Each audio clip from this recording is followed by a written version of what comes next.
Chapter 45. An indescribable silence hung in the air of the huge library. Noah held a thick book in his hands, but his attention wasn't on it. Instead, he was looking forward, his eyes filled with subtle emotions. Across from Noah, Mira and Lisanna were sitting side by side, but they weren't as rowdy as they usually were. Upon closer inspection, one could see that their reactions were a little abnormal. First was Mira. Mira was no longer the violent girl she used to be. Not only did she look a little embarrassed, her cheeks were also flushed. While she was cute, this wasn't the Mira Noah knew. Lisanna was the complete opposite. While she was the youngest of them all, she was also the most mischievous and precocious. Today, however, she was acting like a child, sulking as if she was angry. This scene had been going on ever since Noah was woken up by the inexplicably angry Lisanna. Looking at the pair of adorable sisters who were abnormal from all aspects, Noah felt rather depressed. As a result, he couldn't concentrate on the book in his hand at all. Noah lifted his head from the book and looked at Lisanna. Humph. Lisanna snorted and turned her head away, still looking angry. Noah blinked and turned his gaze to Mira. Myra's shoulders shook in an extremely exaggerated manner, and her originally pink cheeks immediately turned red. She glared at Noah and called out in an extremely embarrassed manner. "What? Do you want to fight?" Noah was puzzled. It wasn't strange for Mira to look for a fight. What was strange was that when Mira said, "Do you want to fight," in a domineering and vicious manner, what was up with her flushed cheeks and delicate version of, "Do you want to fight?" Noah really didn't know what had happened between the two sisters, so he decided not to think about it and asked directly. "I say, are you guys hiding something from me?" Hearing this, the white-haired sisters reacted differently. Mira shuddered and turned her head away with a guilty conscience. Lisanna, on the other hand, seemed even angrier. She even shouted at Noah. "Brother Noah is a big idiot." The questions in Noah's heart almost broke through the sky. Could it be that this was the legendary young girl's heart that men couldn't understand? Then, if you have the time to chat, why don't you hurry up and find a spell that you like? Mira changed the topic uncomfortably. "Don't you want to learn magic?" "Of course I want to learn." Noah felt that he wouldn't be able to get any answers even if he continued to pursue the matter. He could only sigh as he adjusted the spellbook in his hand. "Aren't we looking for it?" Seeing that the topic was finally back on track, Lisanna also gradually returned to her usual self. She tilted her head and asked. "You've been looking for a whole night. Haven't you found a suitable one yet?" "Basically, all the magic books in the guild's library are here."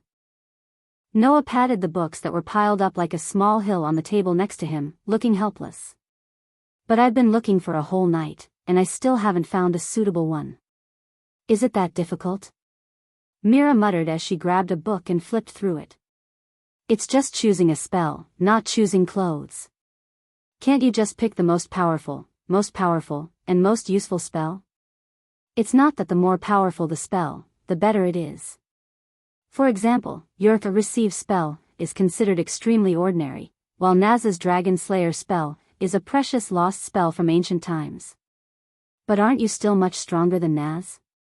Noah used one hand to support his cheek as his tone became a little bored. "That's why I chose to choose slowly. Otherwise, I would have gone straight to Grandpa. He definitely knows a lot of precious, rare, and powerful spells." In fact, Noah had also thought of using the method of self-awakening to learn magic. After all, self-awakening magic might not necessarily be the most powerful, but it was the most suitable for the target of awakening magic, and the most suitable for the target of awakening magic. However, it wasn't that easy to do this. There was a most crucial problem. And that was, Noah didn't know how to awaken the magic hidden in his body. Everyone's way of awakening their own magic was different. Mira, for example, awakened her receive spell after coming into contact with a demon. Elusha also learned her magic through self-awakening. And Elusha's way of awakening her magic, according to Elusha herself, was to strengthen her heart in a moment of crisis, and thus awaken her outfit-changing magic. Noah didn't know how to awaken his own magic. 90% of the world's sorcerers chose to learn magic on their own for this reason, and Noah naturally wasn't surprised. Moreover, what if the most suitable magic for oneself was not suitable for battle after awakening? The method of awakening magic was unknown, and the type of magic was also unknown. This caused 99% of the world's sorcerers to learn magic by themselves. Noah had already delayed his awakening for 2 whole years because of the problem of magic. Now that he could finally learn magic, he didn't want to pin his hopes on an unknown self-awakening.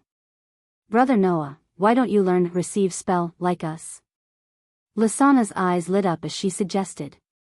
"This way, we can use the same magic." Hearing this, Noah looked at Mira, but inadvertently saw a trace of anticipation in her eyes, and he scratched his cheek. "It's not that I haven't considered receive spell, but I'm not as special as Mira, who can accept the power of demons, so I've been thinking about it."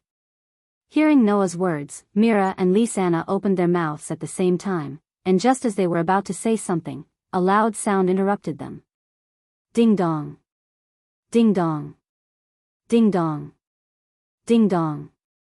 It was a sound as loud as the bells in the church. As if it was some kind of festival, the loud sound of a bell suddenly rang throughout the entire fairy's tale, and even the whole of Magnolia. The sound was so loud that almost everyone in Magnolia could hear it. Before Noah, Mira, and Lisana could do anything, a huge commotion reverberated from the fairy's tale guild outside the library. "Kildas. It's Kildas. Kildas is back." At the same time, Noah, Mira, and Lisana heard an alarm ring in the sky above Magnolia. Magnolia has changed to Kildas mode. Residents, please proceed to the designated location as soon as possible. As soon as the alarm sounded, Noah, Mira, and Lisana felt the ground begin to shake. What's going on? Noah stood up and looked at the books on the shelves that were trembling. Mira hurriedly pulled Lisana behind her to protect her. Kildas. The guild was still in an uproar. Kildas? Mira and Lisana looked at each other in confusion. Who's Kildas? Noah frowned and walked towards the door without saying a word. Mira and Lisana hurriedly followed him out of the library. When Noah, Mira, and Lisana came out of the library and went to the bar on the first floor of the guild, they saw a scene like this. All the magic shooters in the guild fell silent as if the commotion just now was all fake. Their gazes converged in the direction of the main entrance. Meanwhile, at the entrance of the guild, a figure was slowly approaching. Chapter 46. Almost in an instant, Noah held his breath and, like the people around him, focused his gaze in the direction of the gate.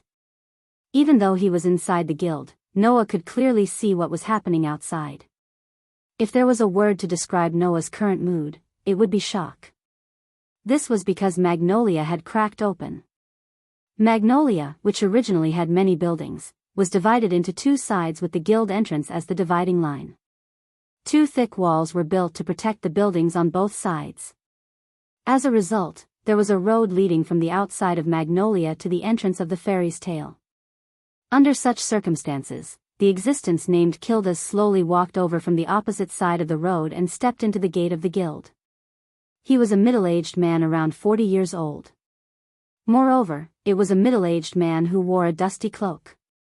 His chin was full of stubble, and he looked rather sloppy. Such a sloppy middle-aged man carrying a cloth bag walked in from the outside and appeared in front of everyone's eyes.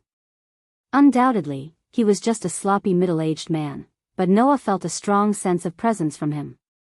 Of course, what Noah cared about was not the strong sense of presence, but the factor that caused this sense of presence to manifest. Noah clearly felt it with his powerful senses. The body of this sloppy middle-aged man in front of him hid a power so powerful that it could defeat Noah in an instant. Noah subconsciously clenched his fists and his body tensed up as if he had entered a state of battle. He stared at the middle-aged man named Kildas. Kildas had just stepped into the guild entrance and only had time to look around. Then, he suddenly tilted his head in confusion and fixed his gaze on Noah. The members of the guild who wanted to greet Kildas also seemed to have noticed that something was wrong. They looked at each other and forgot to speak.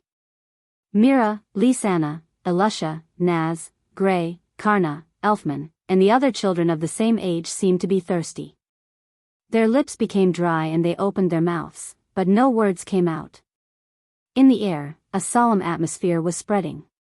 Looking at Noah, who was staring at him with his body tensed up as if he was ready to fight at any time, Kildas suddenly smiled.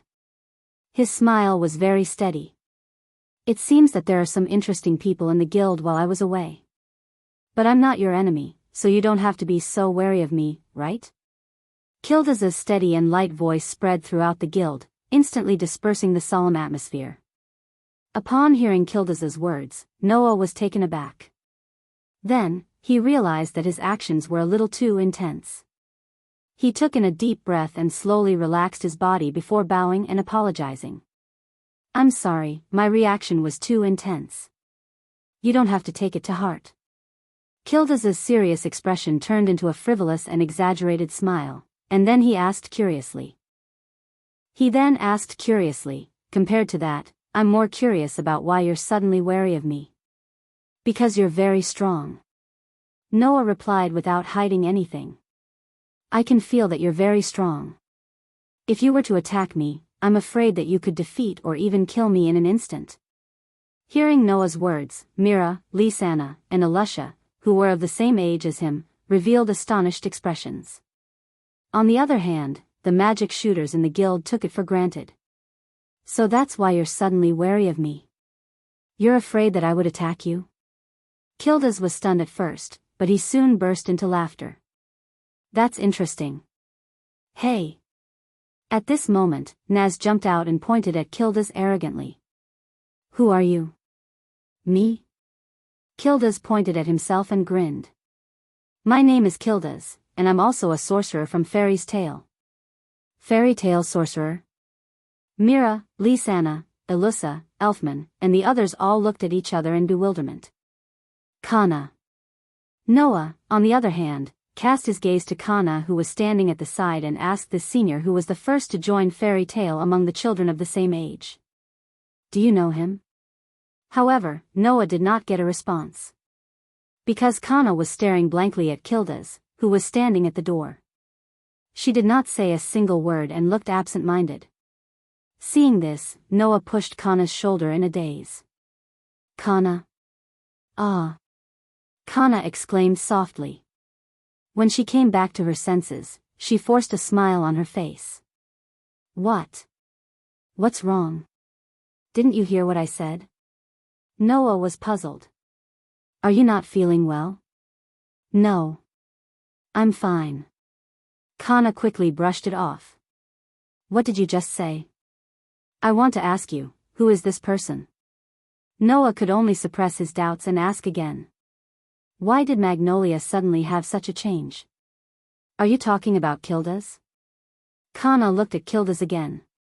Noah did not know if it was an illusion, but he felt that Kana looked at Kildas with a complicated and special gaze. He's the strongest sorcerer in Fairy Tale. The strongest magic shooter in Fairy Tale? Noah was surprised. You mean, he is stronger than Grandpa? I don't know about this. Kana touched her head embarrassedly. After I joined Fairy Tale, Kildas has been known as the strongest magic shooter in Fairy Tale. As for whether he is stronger than the president, only the president knows. Then, why did Magnolia become like that? Noah turned his head and looked at Magnolia, which had been split in half to create a path to the fairy's tail. Is it because of Kildas? Yes. Kana nodded heavily.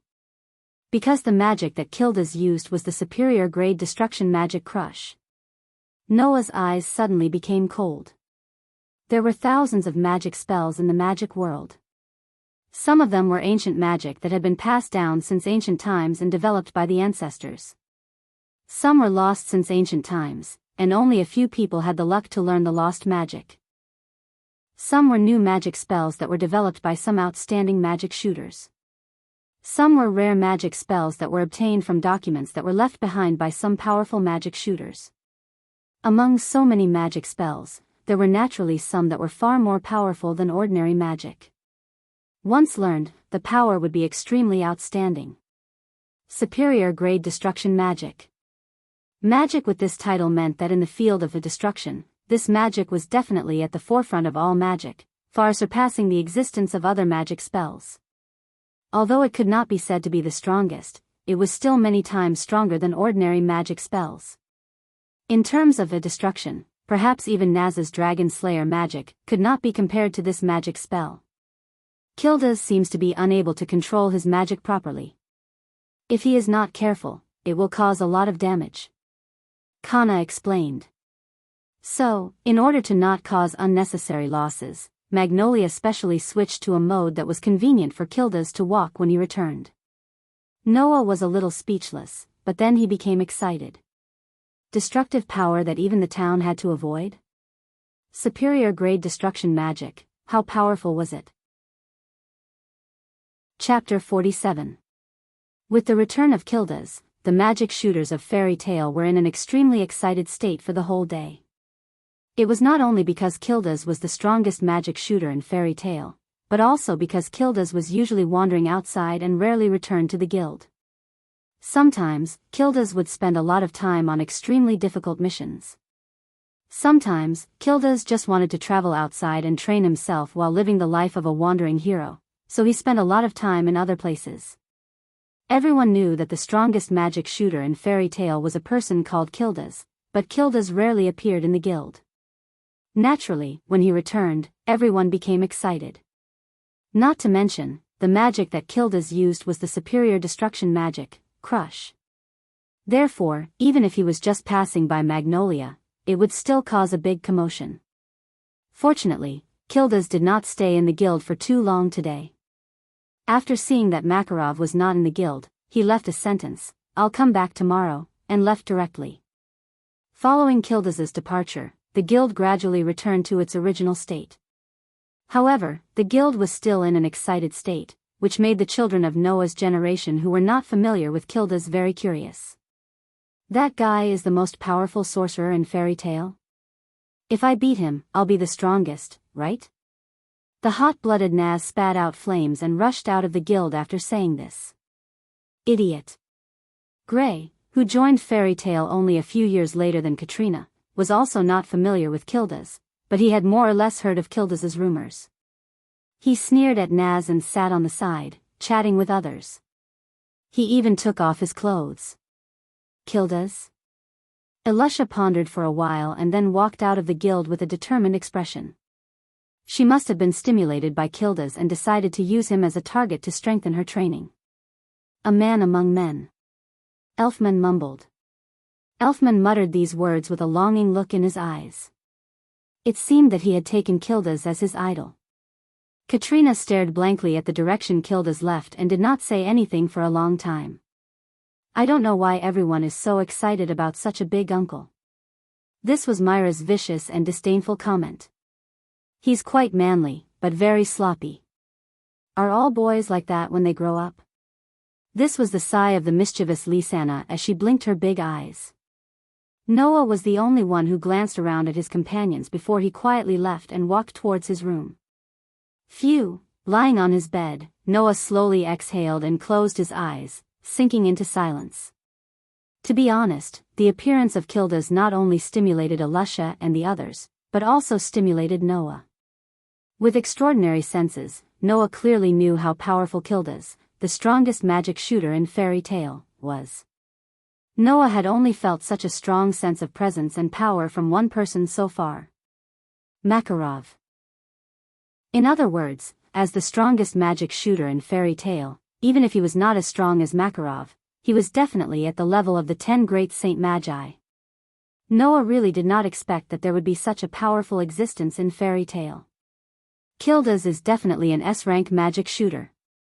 S-rank magic shooter. That was a title that only magic shooters who passed the internal test of the guild and were recognized by the guild's president could have.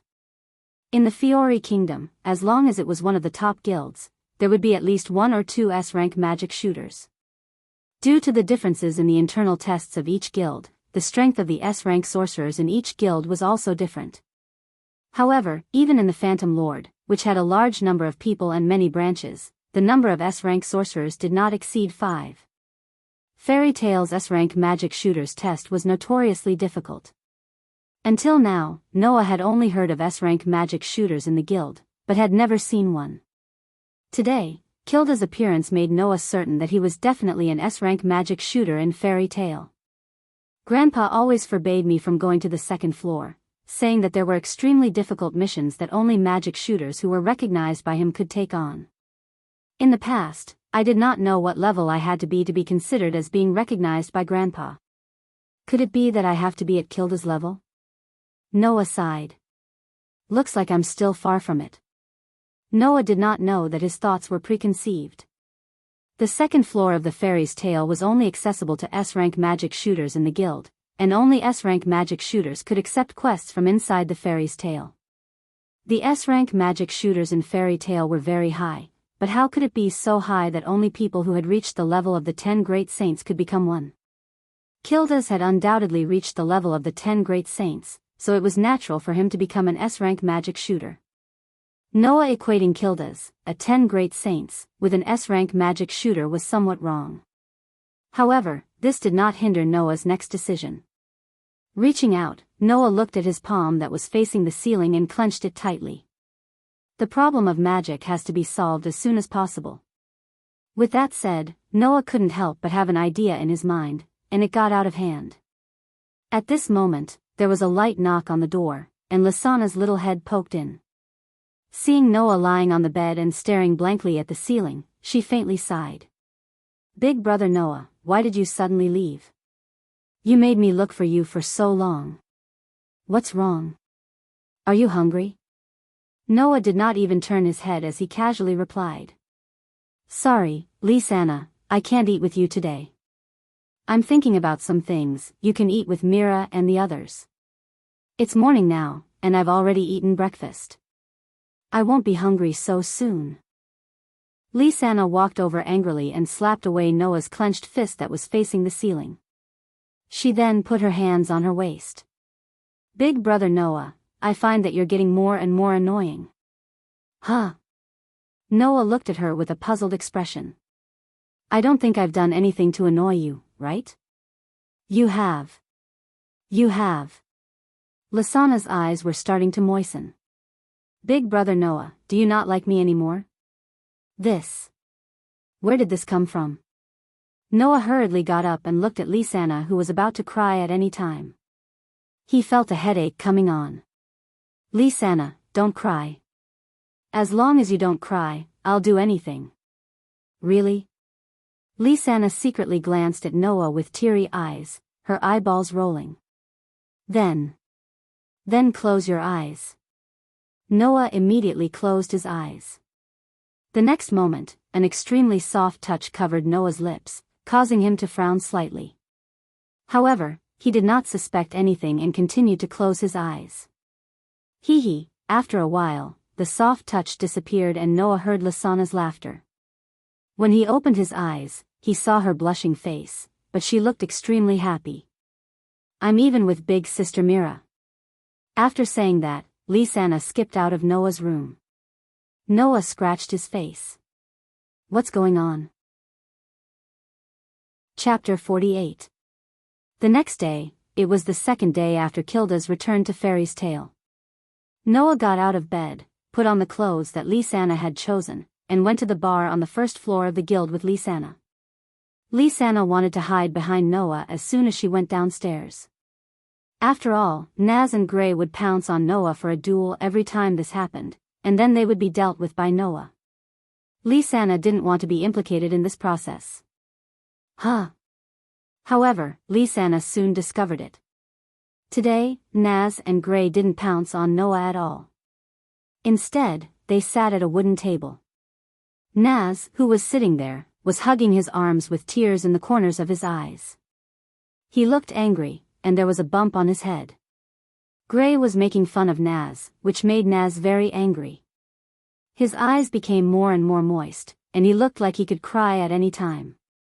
Beside Naz and Gray, Mira, Alusha, Kana, Elfman, and the others were also there.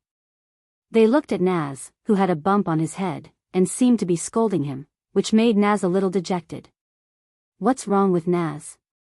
Noah naturally noticed this phenomenon and felt a little strange. Could it be that he went to challenge Mira or Elisha in advance and was defeated? The two looked at each other and walked in the direction of Naz. "Hey, Sister Mira." Lisanna pulled Myra's hand and asked curiously. "What's wrong with Naz?" "Lisanna?" The moment Mira saw Lisanna, she glanced at Noah without a trace and then snorted coldly. "He deserves it. Naz seems to have gone to duel with Kildas." Elisha spread her hands and said helplessly. "In the end, you saw it too." This simple sentence made Noah and Lisanna immediately understand, and they laughed bitterly at the same time. Should I really say as expected of Naz? It's really Nazi style. No matter what, the opponent is still the strongest magic shooter in the guild. How could this bastard succeed? Gray held his head in his hands. Even Noah said that Kildas is very strong enough to defeat him in an instant. You can't even defeat Noah, how can you defeat Kildas? No matter what, this opponent's level is too high. Kana sighed and then pointed at Gray as if nothing had happened and reminded him. "And Gray, where are your clothes?" "Oh." As usual, Gray was slow to realize that he was only wearing a pair of shorts. "Hey, Noah, is that Uncle Kildas really that strong?" Elfman asked Noah in a surprised tone. "Strong enough to defeat you in an instant?" Everyone present turned their eyes to Noah, and their eyes were filled with the same surprise as Elfman's. At the same time, they were full of doubts. It couldn't be helped. These juniors didn't know what kind of strength Kildas had. But they knew very well what kind of strength Noah had. Even if he didn't know magic, Noah still relied on his excellent swordsmanship, and his strength was comparable to the strongest among them, Mira and Elisha. Even if Naz and Gray joined forces to sneak attack Noah, Noah could still defeat Naz and Gray in an instant. They believed that even if Noah was compared to the magic shooters in the guild with real strength, he would definitely not lose out to them. Therefore, even Naz, who had been defeated by Kildas, and Kana, who seemed to have a strange attitude towards Kildas, doubted that Noah would be defeated in an instant. Mira, Lisanna, Elisha, Gray, and the others who had a good relationship with Noah were even more suspicious. In front of everyone, Noah shrugged. "I can only say that Kildas is really strong. If he gets serious, I definitely won't be able to hold on for a second." "A second?" Everyone's eyes widened to the maximum at the same time. At this moment, a voice sounded from the side. "Yo! You're still so energetic today." Hearing this voice, before anyone could react, Naz had already jumped up. Kildas. Kildas, who had not changed his attire at all, had a sloppy face full of stubble. He greeted the surrounding guild members while walking towards the group of children. Seeing Kildas walking towards them, the group of young boys and girls began to feel a little nervous. Only Noah and Naz, one was sizing up Kildas, and the other was shouting excitedly. "Kildas! Let's continue our duel." "Duel?" Kildas touched his head and waved his hand with a look of disgust. Sorry, let's talk about it next time." "Okay." Although he said okay, Naz had already moved his body and was ready to rush in the direction of Kildas. "Idiot." Gray and Elfman pounced on Naz and held him down, making Naz struggle and shout. "Let me go. Let me go. I want to duel with Kildas." "You bastard." Kildas was helpless. So impulsive, is he really a young man? Isn't this good? Elisha, who had been sizing up Kildas with a scrutinizing gaze, smiled coldly. "Since Naz has so much fighting spirit, it's not bad for you to accompany him, right?" No, I just came back not long ago, and I haven't rested enough." Kildas still waved his hand with a perfunctory look. "Naz, who only knows how to be straightforward, won't have any advantage in dueling with me, so let's forget about it." Hearing this, everyone nodded one after another.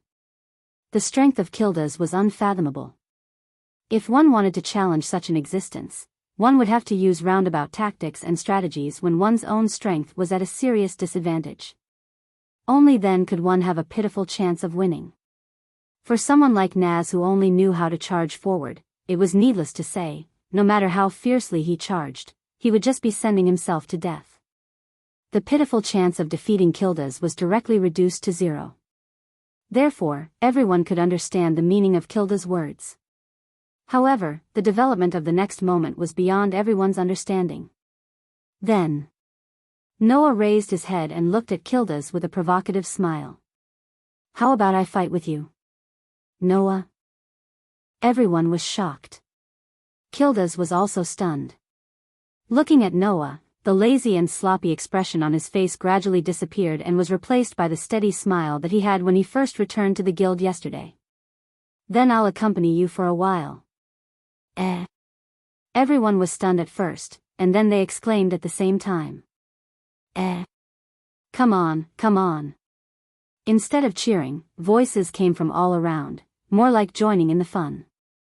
"Noah, brother Noah." Mira, Lisanna, Elusha, Naz, Gray, Kana, and Elfman stood in the center of the crowd. Some of their faces were full of worry, some of them were full of seriousness, and some of them looked excited. It seemed that they were having more fun than Noah. On the other side of the human wall built by the magic shooters, Noah solemnly held a sheathed knight's sword in his hand and stared at Kildas, one hand still holding the hilt of his sword. Compared to Noah, Kildas had a relaxed smile on his face. "Before we fight, let me ask you a question." Kildas chuckled. "Why do you suddenly want to fight with me? Didn't you say that I can defeat you in an instant? Then you have to be serious." Noah maintained the most natural posture of drawing his sword and chuckled. "And before you get serious, I think I can still exchange a few moves with you. Actually, I'm quite curious about the president's grandson. After all, his other grandson is your brother in name. Sooner or later, I'll have to admit defeat to him, right?" Kildas gestured at Noah provocatively. "So, let me see what you're capable of." Noah did not answer, but his grip on his sword tightened. Chapter 49. Big Brother Noah. Seeing that the battle was about to begin, Lisanna, who was most worried about Noah, could not help but shout, "Be careful." Noah nodded slightly and turned to look at the relaxed Kildas. He slowly lifted his foot and stomped it down. Bang! A loud stomping sound came from under Noah's foot. Noah's body turned into a black shadow and rushed towards Kildas. "Good speed," Kildas praised. He clenched his fist and directly raised it in front of himself. A layer of dim light was faintly shining on his arm. Clang! The black shadow suddenly stopped in front of Kildas and swung his knight's sword mercilessly towards Kildas's hand. The result was the sound of metal clashing. "You're quite strong too." After blocking Noah's attack with his bare hand, Kildas's body trembled slightly. He laughed in surprise at Noah, who had taken a step back. Instead of attacking, he swung his arm. "No way." In the crowd, Mira, Lisanna, and Elusha were all dumbfounded. He blocked Noah's attack with his bare hand? Noah also stared at Kildas's swinging arm. With his extraordinary sensing ability, Noah felt the mana covering it. To be honest, the mana covering Kildas's arm was not that exaggerated. At most, it was used to strengthen the hardness of his body. If it was someone else who used the same amount of mana to strengthen their body and blocked Noah's attack with their bare hand, their hand would definitely be chopped off. However, Kildas used the same amount of mana to strengthen his arm and block Noah's attack. Others might find it inconceivable, but Noah realized that something was wrong. Kildas didn't just use his mana to strengthen his arm. Noah could clearly feel that the mana covering Kildas's arm was compressed into a ball like water. This was the secret behind how Kildas was able to block Noah's attack with his bare hand. When ordinary people used mana to strengthen their arm, it was like using mana as water while their hand was soaked in water. This way, when someone slashed with a sword, the water would more or less create resistance, reducing the strength and threat of the attack. Not only did Kildas use magic to strengthen the hardness of his arms, he also squeezed the magic into a dense ball, directly compressing the water into ice.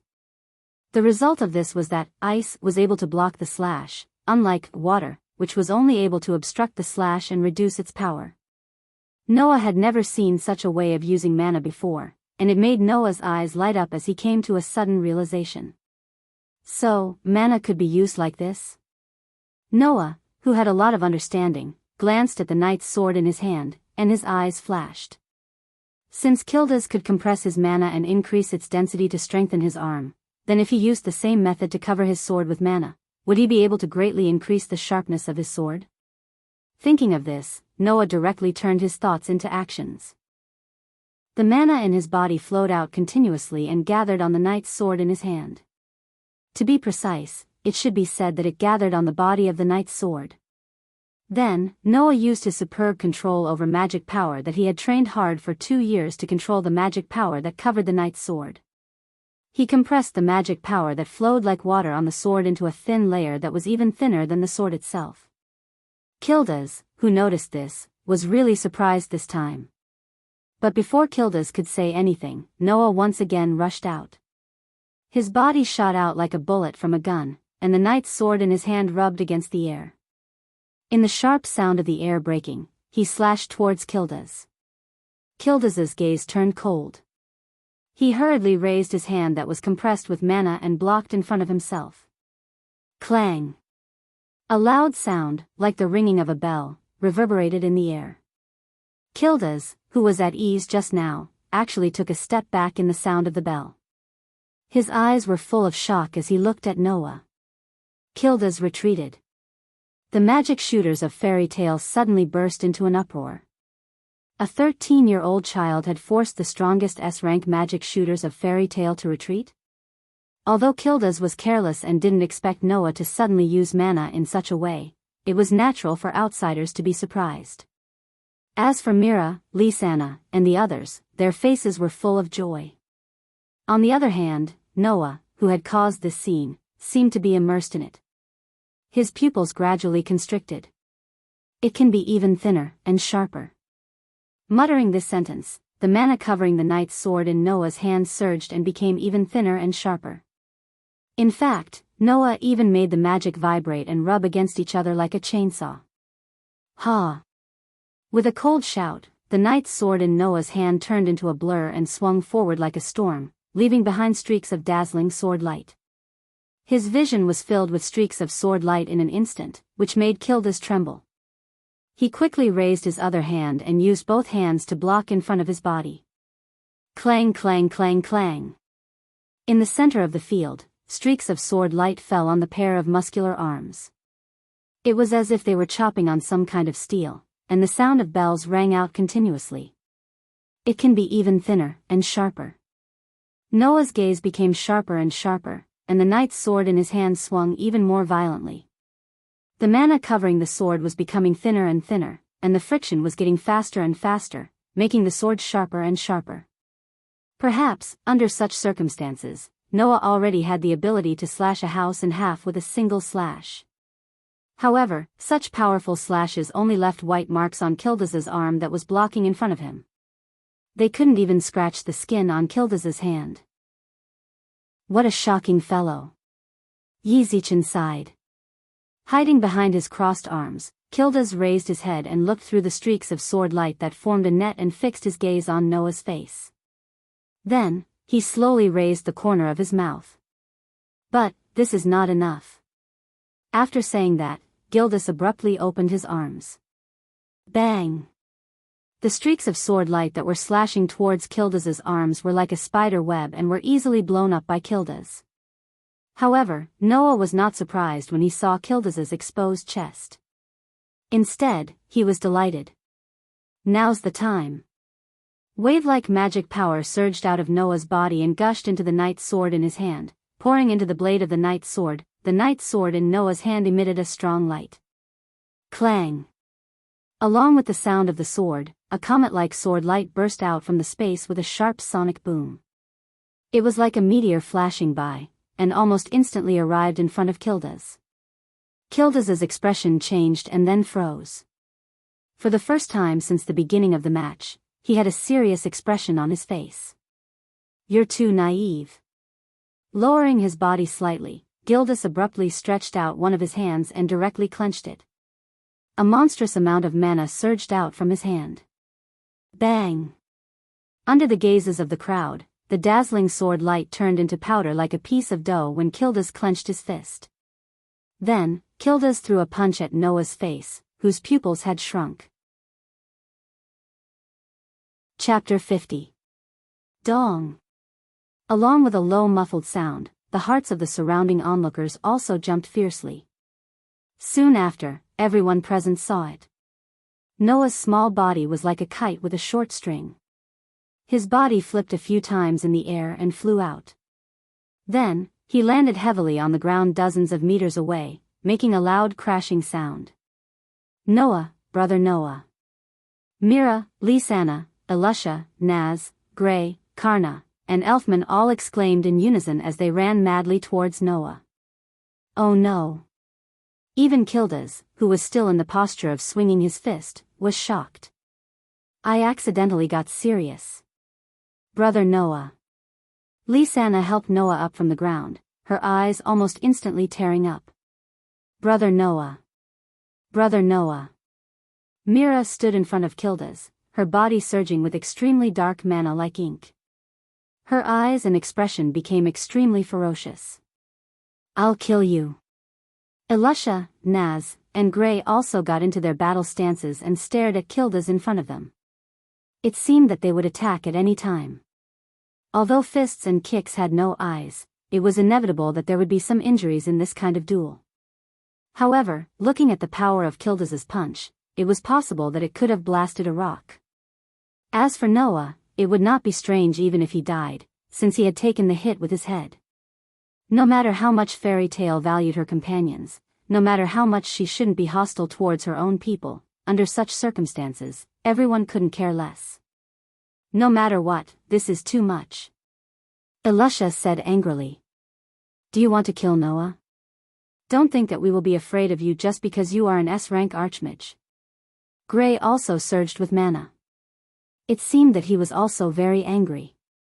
If anything happens to Noah, I will not let you go. Kildas. Naz gritted his teeth. Watch me take revenge for Noah. Seeing that Elusha, Naz, and Gray were surging with mana, and Mira was about to rush out with a face full of rage, Karna and Elfman were completely panicking. Say. Everyone. Elfman was at a loss for what to do. Cold. Calm down. Karna stood in front of everyone and opened her arms as if she was protecting Kildas. Wait. Everyone, calm down. Around them, the magic shooters from Fairy Tale also cast a reproachful look at Kildas. Just as Kildas was about to say something, Noah gently pushed her away and stood up. Everyone, don't worry. I'm fine. Noah, brother Noah. Mira, Lisanna, Elusha, and the others quickly gathered around Noah, as if they were going to take care of Noah. You're fine. Kildas was surprised to see that Noah seemed to be fine. You were hit by that punch and you're fine? If I was hit, something must have happened. Noah smiled bitterly and raised the knight's sword in his hand and stroked it. It helped me dodge your punch. It? Everyone's eyes were focused on the knight's sword in Noah's hand. That's a magic weapon, right? Kildas suddenly realized. You mean, it was the effect of this magic weapon that helped you dodge my punch? Yes. Noah nodded and held the knight's sword in front of him. This sword can control the distance at will. Control the distance at will. This was the effect that Noah's magic knight's sword had been hiding. As long as mana was infused into the sword, the wielder could control the distance at will. For example, if the distance was shortened, even if the wielder was some distance away from the opponent, the sword could still reach them. When Mira, Elfman, and Lisanna were in danger in the forest, Noah had used this effect to shorten the distance between him and the giant, saving Lisanna in time. Just now, Noah also took advantage of the moment when Kildas opened his hand and revealed a flaw to use this effect. He shortened the distance between him and Kildas to the limit and struck out with that stunning sword. After all, if the distance was reduced to 100th, the speed of the knight's sword would increase by 100 times and the force of impact would be 10,000 times greater. Moreover, Noah's sword also had the ability to negate the recoil, allowing Noah to strike with all his might at any time without worrying about being injured by the recoil. That was why the three siblings were cut in half by Noah's sword. Kildas had no choice but to get serious just now to block Noah's strike that had shortened the distance by 100 times, increased the speed by 100 times, and increased the force of impact by 10,000 times. On the other hand, as long as he used the magic knight's sword to extend the distance, he could make the opponent's attack miss and nullify the opponent's attack. Noah had used this effect to nullify Kildas's punch, allowing him to remain unscathed. Of course, Noah's magic knight's sword had its limits. The greater the distance that had to be shortened or extended, the more mana the wielder had to expend. Noah had magic that no one else could match, so this limitation was not a big deal. However, the magic knight's sword had another limitation. The distance it could control was 100 meters. Regardless of whether the distance was shortened or extended, it could only be 100 meters. In other words, if Kilda's attack could reach 100 meters away, Noah would not be able to nullify it. Luckily, Kildas only threw a heavy punch, which could only reach a distance of 2 to 3 meters. Noah was able to use the magic knight's sword to extend the distance and dodge the attack. This sword's magic effect is really rare. Kildas exclaimed and smiled at Noah. Well, it's good that you're fine. Oh right, do you still want to continue? No need. Noah shook his head and looked at Kildas. I only wanted to fight you because I wanted to see your magic. Magic? Everyone, including Kildas, was stunned. Superior grade destruction spell shatter. Noah looked straight into Kildas's eyes. Just now, you used this magic to shatter my slash, didn't you? So you challenged me because you were curious about my magic? Kildas didn't know whether to laugh or cry at first, but then he laughed openly. That's right. My shatter can shatter the atomic bonds of anything it comes in contact with. It can directly break the atomic bonds from the inside. Thus, as long as it's a tangible object, even if it's a mountain or magic, I can shatter it in an instant. Shatter a mountain? Naz, Gray, and Elfman were shocked. It can even shatter magic? Mira, Lisanna, Elusha, and Kana were shocked. As expected of a super advanced destructive spell. Noah was more or less astonished, but he was even more certain of his decision. Kildas. Noah's expression became serious as he looked straight at Kildas. Can I learn magic from you? Learn this superior grade destruction spell shatter. Suddenly, all the sounds in the surroundings disappeared in an instant. Mila, Lisanna, Elusa, and the others finally understood why Noah had challenged Kildas to a duel just to see Kildas's magic. Noah wanted to learn Kilda's magic. In the domain of a destruction, there was almost no other magic that could be compared to this super high-level destruction magic. Learn magic from me.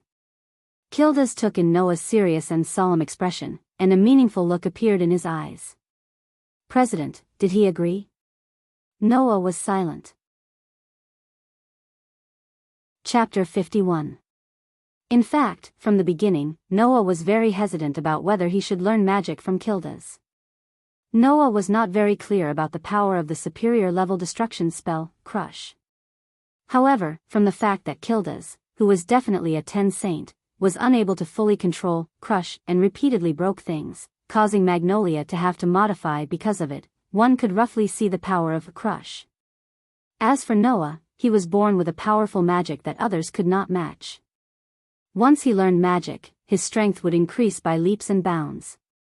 With such a foundation and learning a superior level destruction spell like Crush, it was easy to imagine how strong Noah's final strength would be.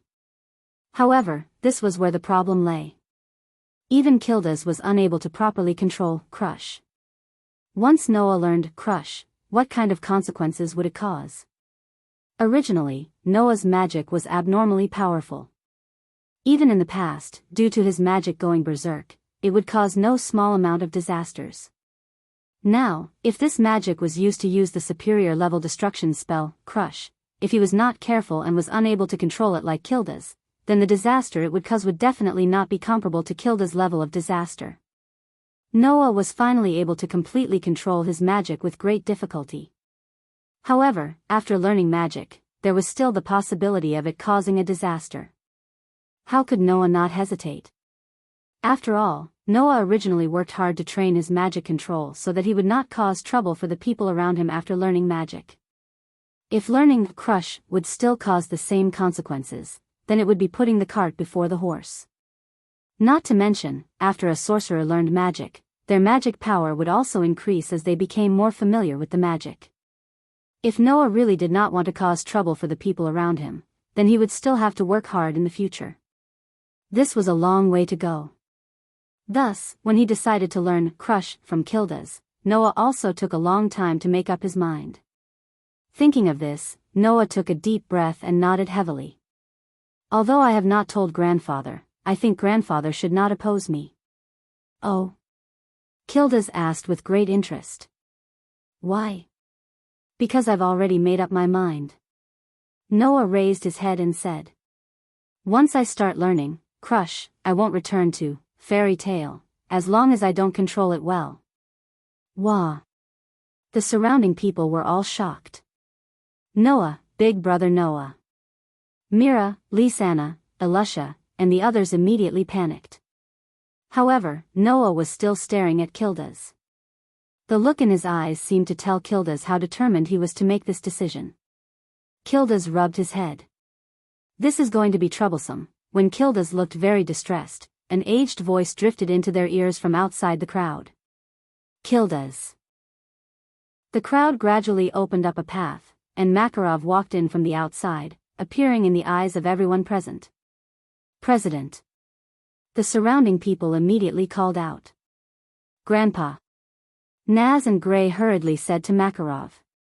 You came at the right time. Quickly persuade Noah. Grandpa. Noah looked at Makarov, who was slowly walking towards him, and remained silent. President. Kildas glanced at Makarov and shrugged his shoulders. You came at the right time. I don't know what to do. Kildas. Makarov grinned. Just agree to Noah's request. President. Mira, Lisanna, and the others all called out. Makarov immediately raised his hand and suppressed the voices of the surrounding people. He walked in front of Noah and fixed his eyes on him as he said. Have you really made up your mind? Yes. Noah, who had hesitated for an entire day before making up his mind, nodded without hesitation. I've already made up my mind. Then it's fine. Makarov did not hesitate and turned his gaze to Kildas. Kildas, is there anything that's inconvenient for you? I don't mind. Kildas spread his hands like a hoodlum. Although the crush spell is very precious because it is a super high-level destruction spell, it is also very difficult to learn and control. Usually, people who seek stability will not choose this spell.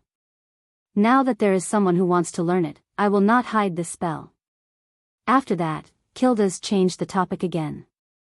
However, I don't have the patience to stay in one place for so long, and I don't have that much time to teach others either. So, let me go back and write down crush so that Noah can learn it himself. That works too. Noah nodded and agreed with a smile on his face. Thank you, Kildas. Well, take it as a reward for forcing me to retreat, and an apology for almost hurting you when I accidentally got serious. Kildas turned around and waved at Noah. Then I'll go back first. The spellbook should be ready by today. You can come to my place tomorrow to get it. With that, Kildas walked out of the crowd and headed back to his house. Just like that, a storm that was neither too big nor too small was settled. Noah, have you really made up your mind? As soon as he returned to Fairy Tale, Gray couldn't wait to ask the question. You won't return to Fairy Tale before you learn how to control magic? Are you serious? That's a super powerful spell that even Kildas can't control. Lisanna's voice carried a hint of grievance.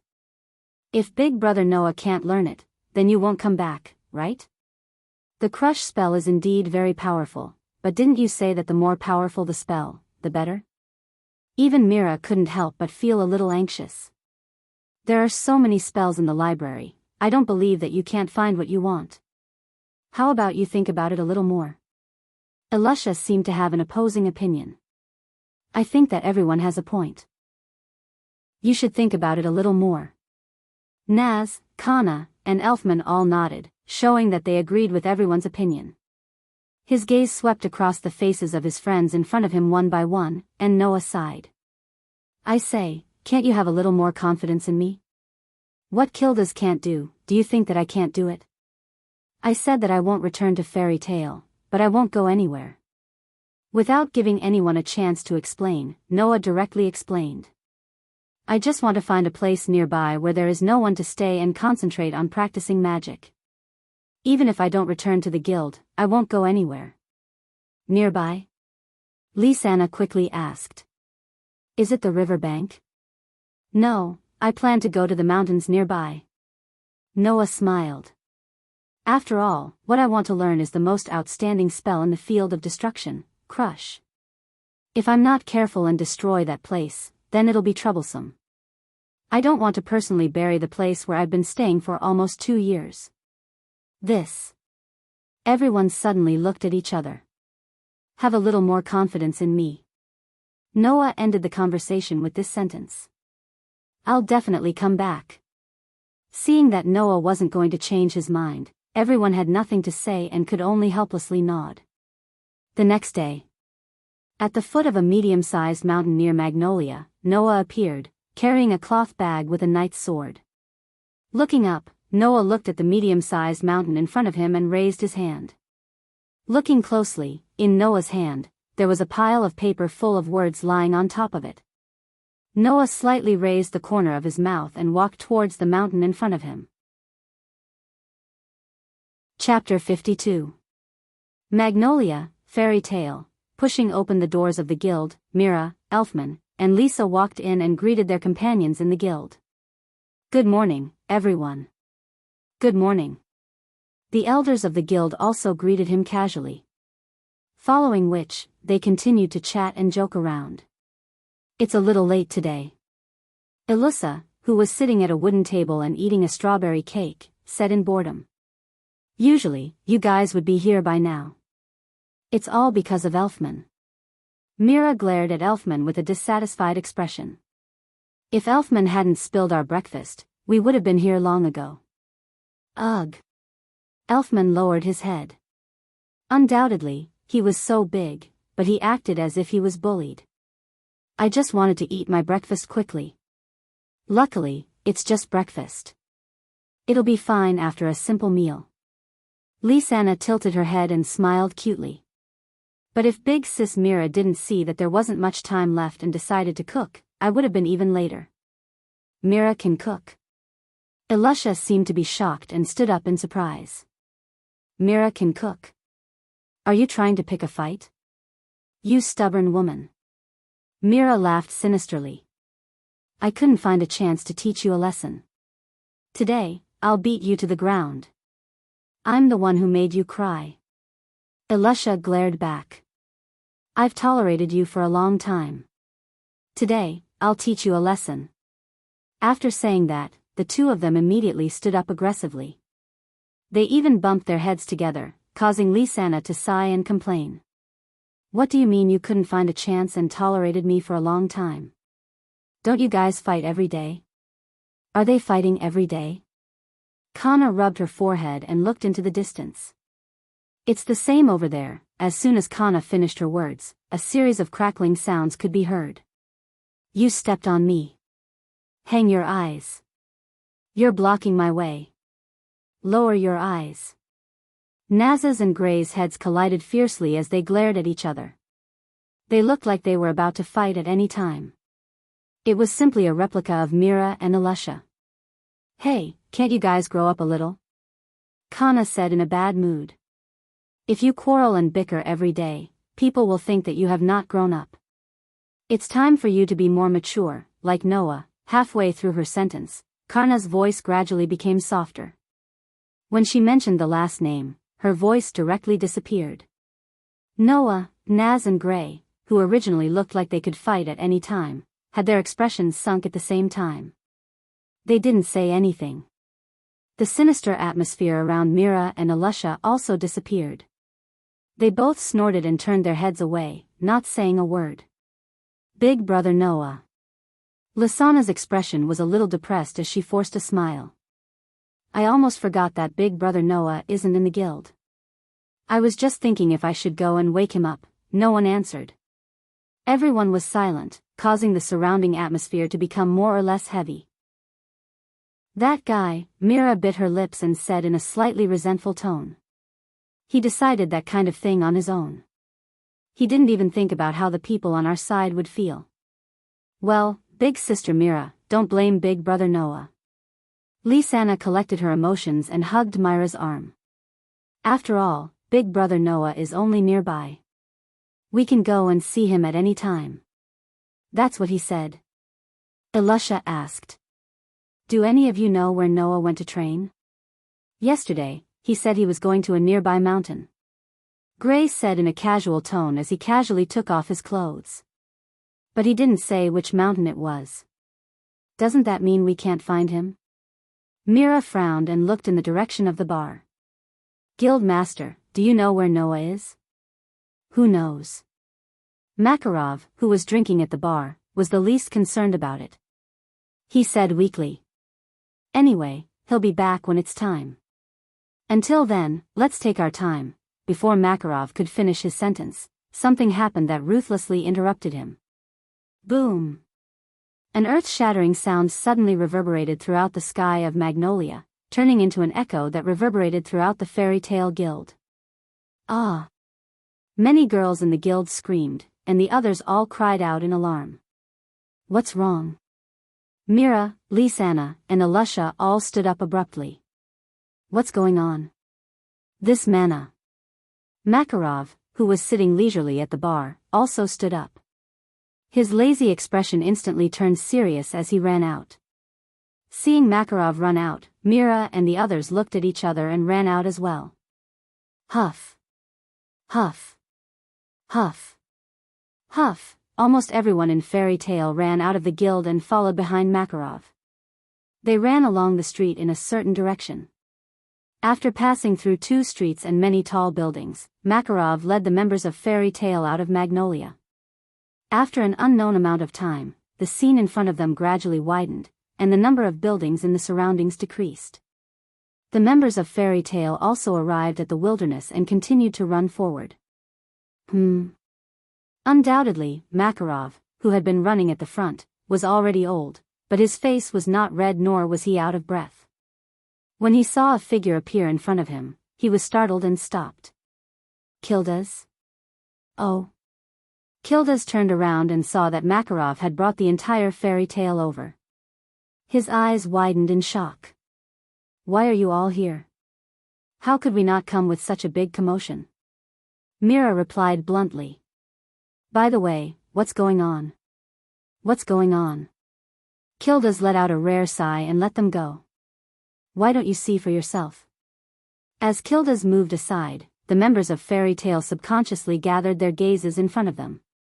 Pa, the sound of something falling to the ground could be heard. However, no one cared about what it was that had fallen to the ground. Everyone present, including Makarov, was stunned on the spot. Their faces were full of shock.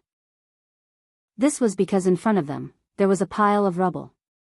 Of course, if it was just a pile of rubble, they would not be in such a state.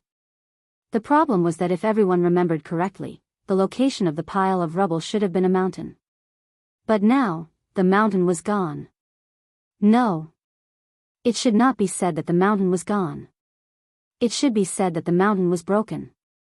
That pile of rubble was the original mountain. What? What's going on? Lysana asked in a daze. Where's the mountain? No one answered Lysana's question. Obviously, no one was able to recover from their shock. Cough, cough, cough. At this moment, a light cough could be heard. At the top of the pile of rubble, a hand came out and pushed away all the rubble. Then, a head popped out and coughed non-stop. Damn it. It's hard to control. Seeing the person coming out from the top of the pile of rubble, everyone was stunned. Noah? Noah looked at the dumbfounded crowd and his expression became awkward. I didn't do it on purpose." For a moment, no one could speak. Chapter 53. While the number of mountains around Magnolia couldn't be considered many, they definitely weren't few either. If they were connected into a mountain range, they would be able to encircle Magnolia 20 to 30 times. However, even so, the sudden disappearance of a mountain still attracted the attention of many townsfolk. That was why Villa Magnolia was even noisier than usual these past 2 days. Almost everywhere, one could hear people talking about the disappearance of a mountain. They were so excited about it that it was reduced to idle chatter after meals. While everyone in Magnolia was talking about this matter, the culprit behind it all appeared in the wilderness not far from Magnolia. Noah stood in the open field with his eyes closed, motionless, like a statue, fixed in place. Not far away, Mira and Lisanna, who had been here for quite some time, were quietly watching the scene. Ever since he turned the nearby mountain into a pile of rubble 2 days ago, Noah no longer dared to find a random mountain to stay in. Instead, he found a place where no one would come under normal circumstances and built a simple stone house to stay in. Noah knew that he was born with a physique that was different from ordinary people. Not only was his body immune to all negative powers and side effects, but he was also able to absorb powers that didn't belong to him but entered his body.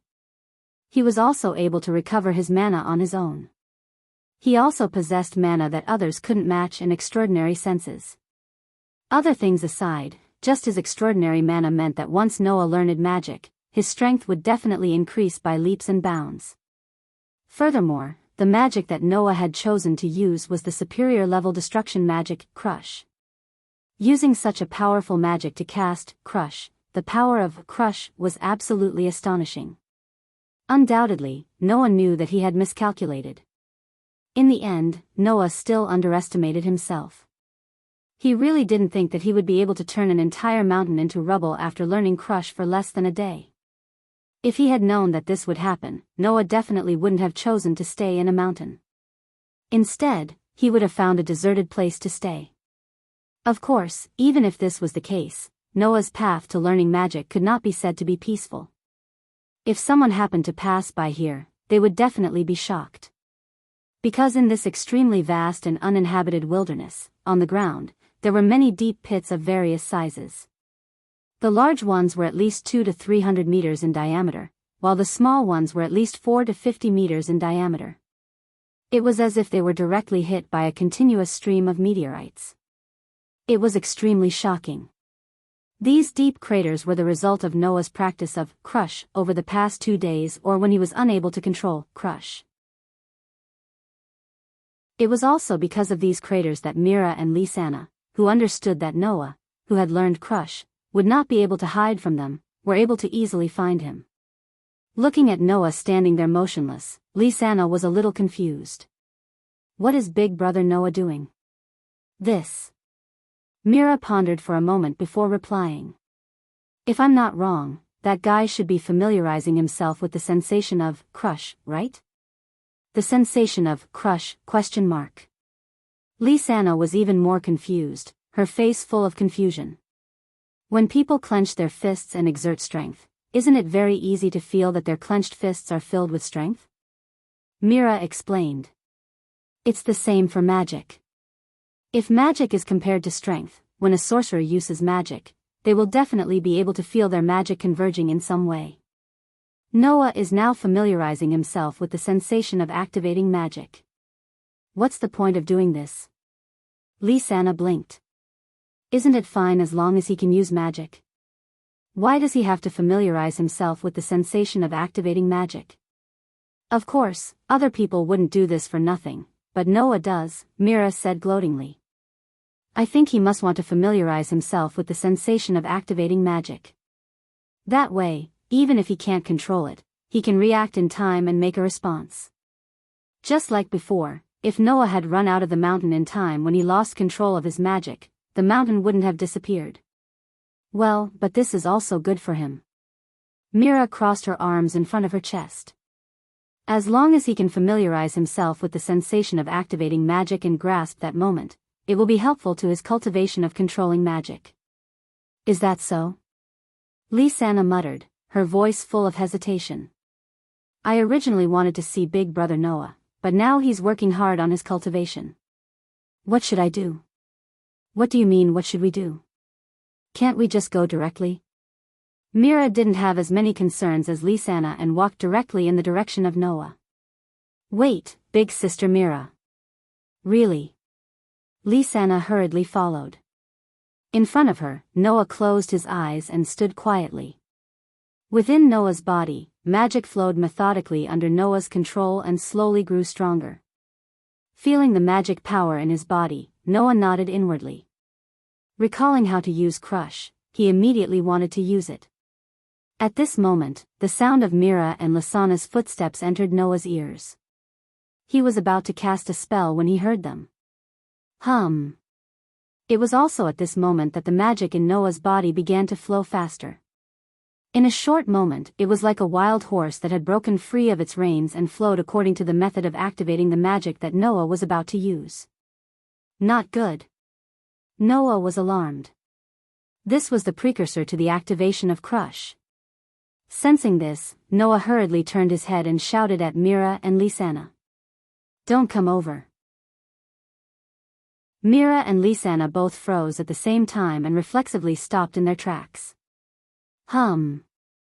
At the same time, a dazzling light burst out from Noah's body and expanded in all directions like a shockwave. Hum.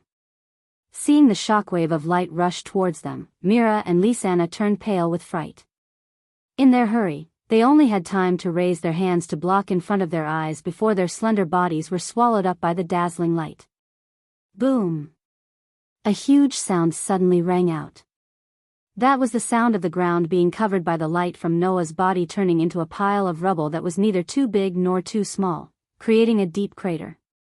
After a while, the light dissipated. Standing in the crater, Noah's heartbeats suddenly sped up. Could it be that Mira and Lisanna had been, what's going on?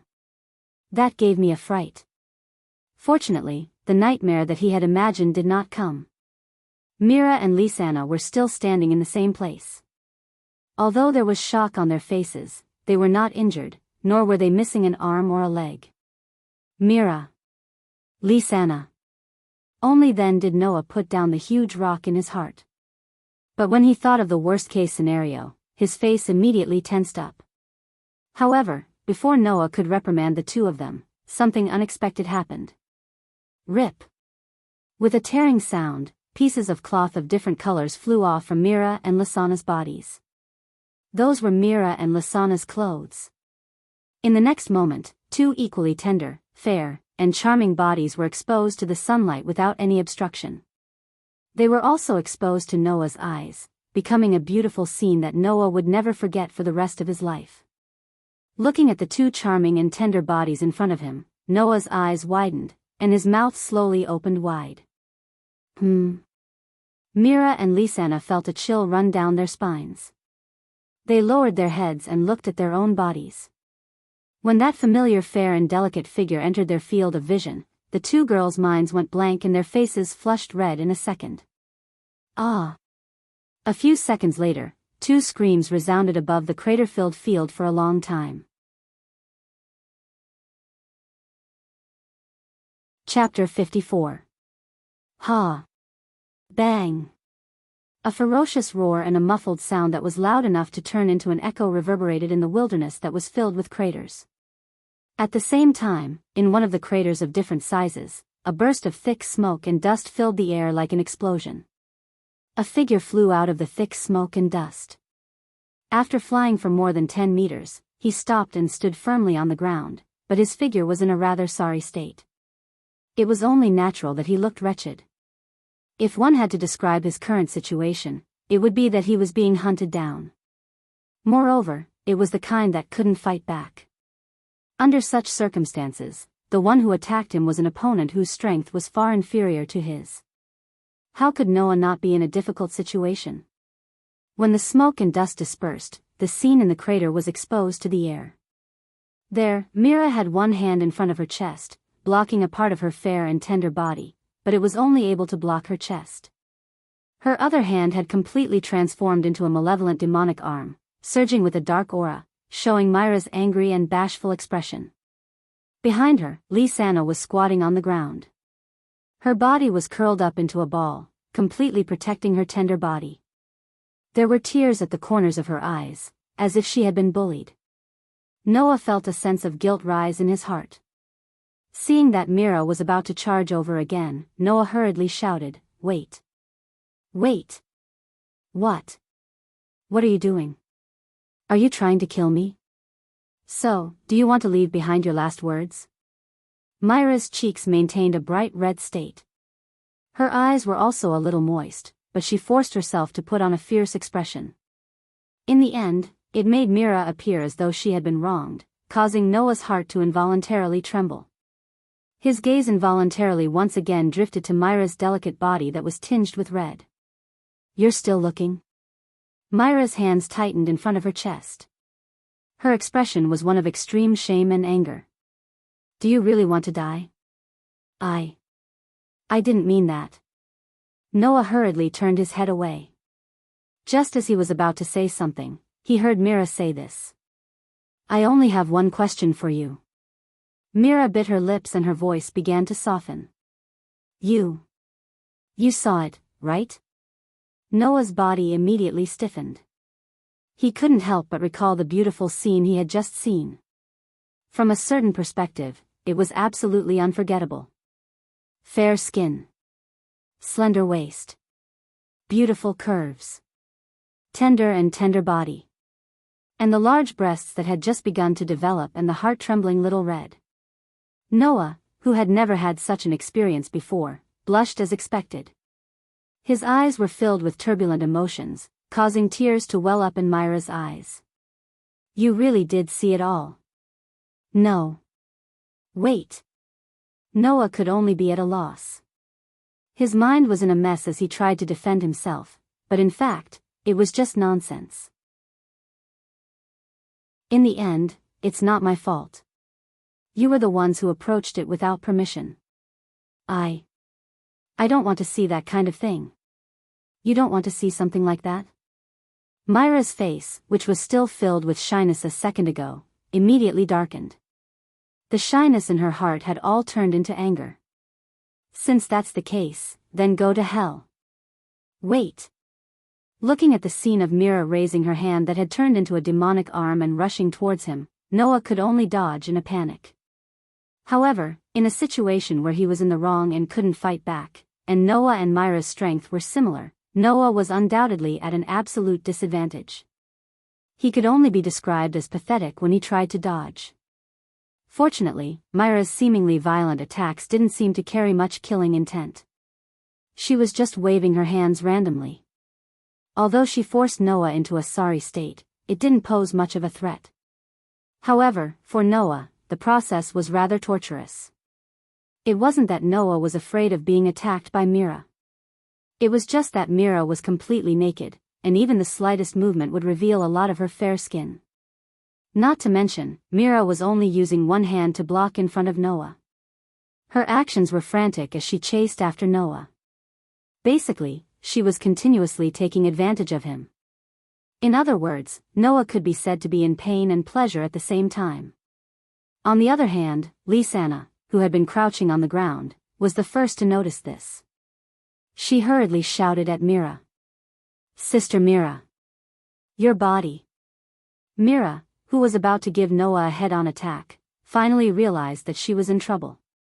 She hurriedly retracted her hand and covered her upper body and lower body.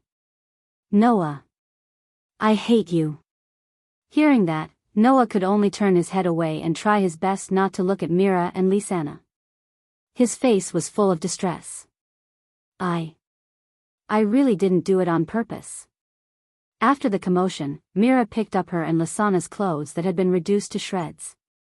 Using some unknown method, she wove a large number of shreds into something that resembled a swimsuit and put it on with Lysana.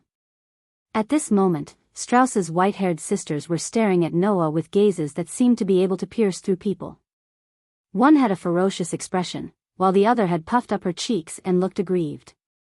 This made Noah, who was standing in front of Mira and Lysana, feel as if he was sitting on pins and needles. To be honest, ever since he lost control of his emotions due to his mana, Noah had become very good at controlling his emotions. However, even with that being the case, Noah was still helpless in the face of such a situation. After all, this was the first time Noah had encountered something like this. Therefore, this was also the first time Noah had put himself in such a difficult position. "Brother Noah," Lisanna said sternly after a while. "Is there anything else you want to explain?" "I only want to say that everything was an accident," Noah concluded with a single sentence, trying his best to explain himself. "But I really did see it. If you want to blame me, I have nothing to say." "Wah. What did you really see? Don't you know how to cover it up?" Mira felt embarrassed and grimaced. "In any case, if you dare tell a fourth person about what happened today, Noah, you know the consequences." As she spoke, Mira ticked her fingers. This action didn't make Noah feel threatened in the slightest, but he didn't know whether to laugh or cry. He could only raise his hands in surrender. "All right, don't worry. I'll quickly forget about what happened today." "Forget?" What surprised Noah was that not only did Mira and Lisanna's expressions not ease up, they even seemed a little angry. This made Noah feel a little uneasy. "Wah. What? Did I say something wrong?" "Brother Noah," Lisanna said in a reproachful manner. "Forget about what happened because of an accident. That's an irresponsible way of saying it. You're exaggerating, right?" Noah laughed awkwardly. "Humph." Mira snorted coldly and turned her head away. She looked even angrier than when Noah had seen her naked body. This made Noah feel very conflicted. "Can't I forget? Girls are really hard to please." Lisanna took advantage of this time to sneak to Noah's side and whisper something that almost made Noah fall over. "If that's the case, brother Noah, you'll have to make me your bride in the future." "Bride?" Noah raised his voice to the point where it could be heard as an echo. "New bride?" When Mira heard Noah call her that, she was stunned for a moment before her entire face turned fiery red. She stuttered. "Wah. What bride? You just want to see my naked body and you want me to be your bride? You. Don't be too naive." I won't be fooled." Looking at Myra's stuttering and flustered appearance, Noah could only smile bitterly. Lisanna, on the other hand, laughed mischievously and continued to whisper in Noah's ear. "You can't forget what I said, brother. Noah. Brother." This sentence made the bitter smile on Noah's face become even more pronounced. Chapter 55. Like the surface of the moon, Noah quietly stood in the wilderness with his eyes closed. Like a stone statue, he did not move. Wang. At a certain moment, Noah's body suddenly trembled. Traces of magic rose from every part of his body like leaking air, turning into a stream of air that gradually grew stronger. A trace of redness appeared on Noah's face. His body also tensed up. Both his fists were tightly clenched, as if he was enduring something. Even though his body was constantly trembling, he did not open his eyes and endured. Until 10 minutes later, the magic leaking from Noah's body had completely turned into a turbulent flow, wrapping around Noah's body, causing the air around Noah to tremble. Just like that, after another 10 minutes, Noah finally couldn't control the mana that was surging in his body, causing it to expand out of his body like a storm. Dong! Amidst a loud sound, the violent impact blew out in all directions with Noah as the center. It swept through the surrounding wisps of air and every inch of the land. Pung!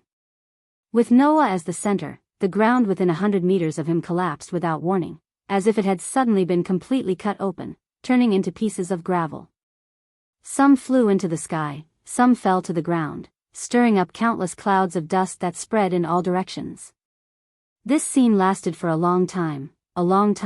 Sigh. After everything calmed down, Noah opened his eyes, looked at the newly formed large holes around him, and sighed. When will I be able to completely control the superior grade destruction magic crush? The negativity only lasted for a while. After a while, Noah pulled himself together. Even Gildas was not able to completely control it. How can it be that easy for me to control it in just 5 days? Not to mention, I have only just learned how to use crush. I still need to continuously practice, cultivate, and strengthen myself. Learning how to use magic did not mean that one had succeeded. Being able to use a magic shooter's magic was one thing, but in the days to come, one still needed to constantly practice. After all, magic that had just been learned was undoubtedly the weakest. Only by continuously strengthening one's magic and being proficient in using one's magic could one make magic more powerful. Take Gildas for example. When he first learned crush, he certainly could not be like Noah, who could crush a mountain when he lost control. At the very beginning, being able to crush rocks was already a very good result. Noah was the same. Now, Noah had only just learned how to use crush. Although the power of crush was so strong because of his powerful magic, it was still just the beginning. Needless to say, the superior grade destruction spell, shatter, could not only shatter rocks and the like. When trained to the highest level, even magic spells could be shattered, and even human bodies could be directly shattered, burying the opponent in an instant. This was the terrifying aspect of the superior grade destruction magic, crush. Noah was now only relying on his powerful magic to use crush. It could destroy the ground, mountains, buildings, and so on, but if he wanted to reach the realm of being able to crush magic and even a person in an instant, it was still too early. However, if I can't even control it to this extent, when I practice crush, won't it be even more difficult to control it? Noah closed his eyes again. I have to perfect control of this stage of crush as soon as possible. Most importantly, Noah did not want to use his crush on something like tearing up clothes. Thanks to the incident of him tearing up Myra's and Lasana's clothes 3 days ago, now, even if Mira and Lisana came to see him, they would not come within 5 meters of him. Moreover, once there was any sign of trouble, they would immediately run away, which was quite a blow to Noah. He was not a gentleman. Could it be that he would take the initiative to tear up their clothes? Thinking of this, Noah once again made up his mind. I have to perfect control of this stage of crush as soon as possible. However, just as he finished speaking, not far away, a wave of chaotic shouts rang out. Noah! Noah opened his eyes, turned his head, and looked in the direction of the sound. He saw Mira, Lisana, Elisha, Naz, Gray and the rest running in his direction. Even Karna and Elfman came, their faces filled with shock, which made Noah curious. What was going on? The madly running companions originally wanted to gather around Noah, but Mira and Lisana stopped precisely when they were 5 meters away from Noah, and hurriedly stopped everyone. Wait! Don't go near Noah. Huh? The group of companions all stopped in their tracks, looking at Mira and Lisana with puzzled expressions. It's too dangerous. Mira said directly, and shot a disdainful glance at Noah. This person hasn't completely learned how to control crush, it's too dangerous to go near him. The group of companions suddenly understood. Of course, they only thought that Mira was only referring to the danger that Noah's crush would put them in, but they did not know that the danger Mira was referring to was not them, but the clothes on their bodies. Obviously, Mira had completely treated Noah's crush as a magic used to tear up clothes. Regarding this, Noah did not have any room to explain, and could only ask the group with a puzzled mood. What are you all in such a hurry for? Right. Right. Gray remembered the reason for his visit. Listen to me, Noah, something big has happened. Right. Naz and Elfman both jumped up and down, looking especially agitated. Laxas.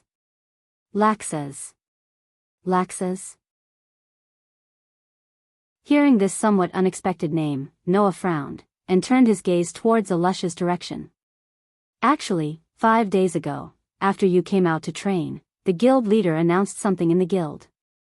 Elisha tacitly understood the doubts in Noah's heart, and nodded her head to answer. Just 5 days ago, the guild leader announced the start of this year's S-Rank Magic Shooter Advancement Test. S-Rank Magic Shooter Advancement Test? Noah stared blankly there. S-rank magic shooter advancement test. Just like the literal meaning of the name. It was a test that was held internally by the guild, and only targeted at the members of the guild. Moreover, only magic shooters approved by the guild leader had the qualifications to participate. If one passed the S-rank magic shooter advancement test, then the magic shooter would be promoted to an S-rank magic shooter, and would have the qualifications to accept the extremely difficult missions on the second floor of the Fairy Tale Guild. Noah really did not expect that on the day he left the guild, the Fairy Tale would hold an S-rank magic shooter advancement test. It was really too coincidental. At this time, Noah suddenly remembered. Just now, Naz and the others seemed to have mentioned Lax's, right? At this time, they mentioned the S-rank magic shooter advancement test, and also mentioned Lax's. Could it be? Noah's gaze became slightly serious. Every year, only one person can pass the S-rank magic shooter advancement test, otherwise, there would not be a single person. Could it be that the person who passed this year's S-rank magic shooter advancement test is? Mira and Alusha looked at each other and nodded, proving Noah's conjecture to be correct. The person who passed this year is Lax's. Noah was silent. Lax's. This brother in name, who hated the weak and only acknowledged the strong, had finally become an S-rank magic shooter. A 17-year-old S-rank magic shooter. Should it be said, as expected of him? Noah. Knowing that the relationship between Noah and Lax's was somewhat tense, Mira, Lisanna, Alusha, and the others looked at Noah with some worry. Noah faintly smiled and raised his head to look at the sky, the expression in his eyes beginning to soar. Losing to anyone is fine, but I absolutely cannot lose to him. Chapter 56. The wind blew quietly from the distant horizon, adding a hint of coolness to the air. Magnolia was still standing in the middle of the forest and mountains. From time to time, the shouts of the townsfolk could be heard. Nothing had changed. It was still as lively as before. Now that it was autumn, the temperature of Magnolia had dropped a lot, causing the town to feel a little chilly. Of course, if there wasn't a trace of wind, the humid weather would still make people feel suffocated. Rustle, rustle, in a forest outside of Magnolia, which was even hotter, the faint sound of leaves rustling could be heard from a certain corner. The rustling sound grew louder and louder, as if something was approaching. Whoosh! In the next second, a figure suddenly appeared in the forest. It was running at an extremely high speed, accompanied by a subtle sound of breaking air. It was a young man of about 17 years old, barefoot, and bare-chested, wearing only shorts. At this moment, the young man was holding up a boulder that was several times larger than his entire body. His speed was even faster than that of a cheetah as he trampled on the ground of the mountain forest. While causing the earth to tremble, he ran madly through the mountain forest, nimbly avoiding the trees and obstacles that came his way as he continued to run. Whoosh! After a long while, the young man finally stopped his footsteps and casually threw the huge rock that was raised above his head to the side. Dong! The boulder crashed to the side, crushing the surrounding branches and grass. It also smashed a hole in the ground, stirring up some smoke and dust. After doing all this, the young man raised his head and looked at the sky. His face was no longer young and was starting to mature. His eyes were so deep that they seemed to be able to suck people in under the sunlight. This was a face that had taken 4 whole years to grow. Time flew. In the blink of an eye, 4 years had passed. Noah, who was already 17 years old, had not only grown in height and appearance, but he had also grown in strength that no one knew the limits of except for him. Ever since Noah received the news that Lax's had passed the S-rank magic shooter advancement test and was promoted to an S-rank magic shooter, not only had he not returned to Fairy Tale, but he had also been challenging his limits almost every day. In these 4 years, Noah had not only been training his magic, physical ability, swordsmanship, fighting ability, mana control, even the flexibility, acuity, reflexes, senses, and other aspects of the body were constantly trained to challenge the limits of their limits. It was not an exaggeration to say that Noah's strength had undergone a drastic change compared to 4 years ago. At the very least, Noah was confident that if he had the chance to fight the Noah from 4 years ago, he would be able to defeat the Noah from 4 years ago without using any destructive spells or superb sword skills. In fact, he wouldn't even need to move half a step. He would be able to defeat the Noah from 4 years ago with just a swing of his fist. This was only a portion of Noah's current strength. As for magic, glancing at the boulder beside him, Noah reached out his hand and lightly pressed on it. He then lifted his feet and walked forward, his figure gradually disappearing into the forest. Wang! After Noah's figure disappeared into the forest, the boulder that was several times bigger than Noah's body suddenly flashed with light. Along the cracks, the entire boulder seemed to be lined up neatly in a grid. Then, pang! In the midst of the muffled sound, along the neatly arranged lines, the boulder seemed to have exploded, turning into neat cubes that fell to the ground, once again stirring up a lot of smoke and dust. In the past 4 years, although Noah had been cultivating, he did not have a fixed place.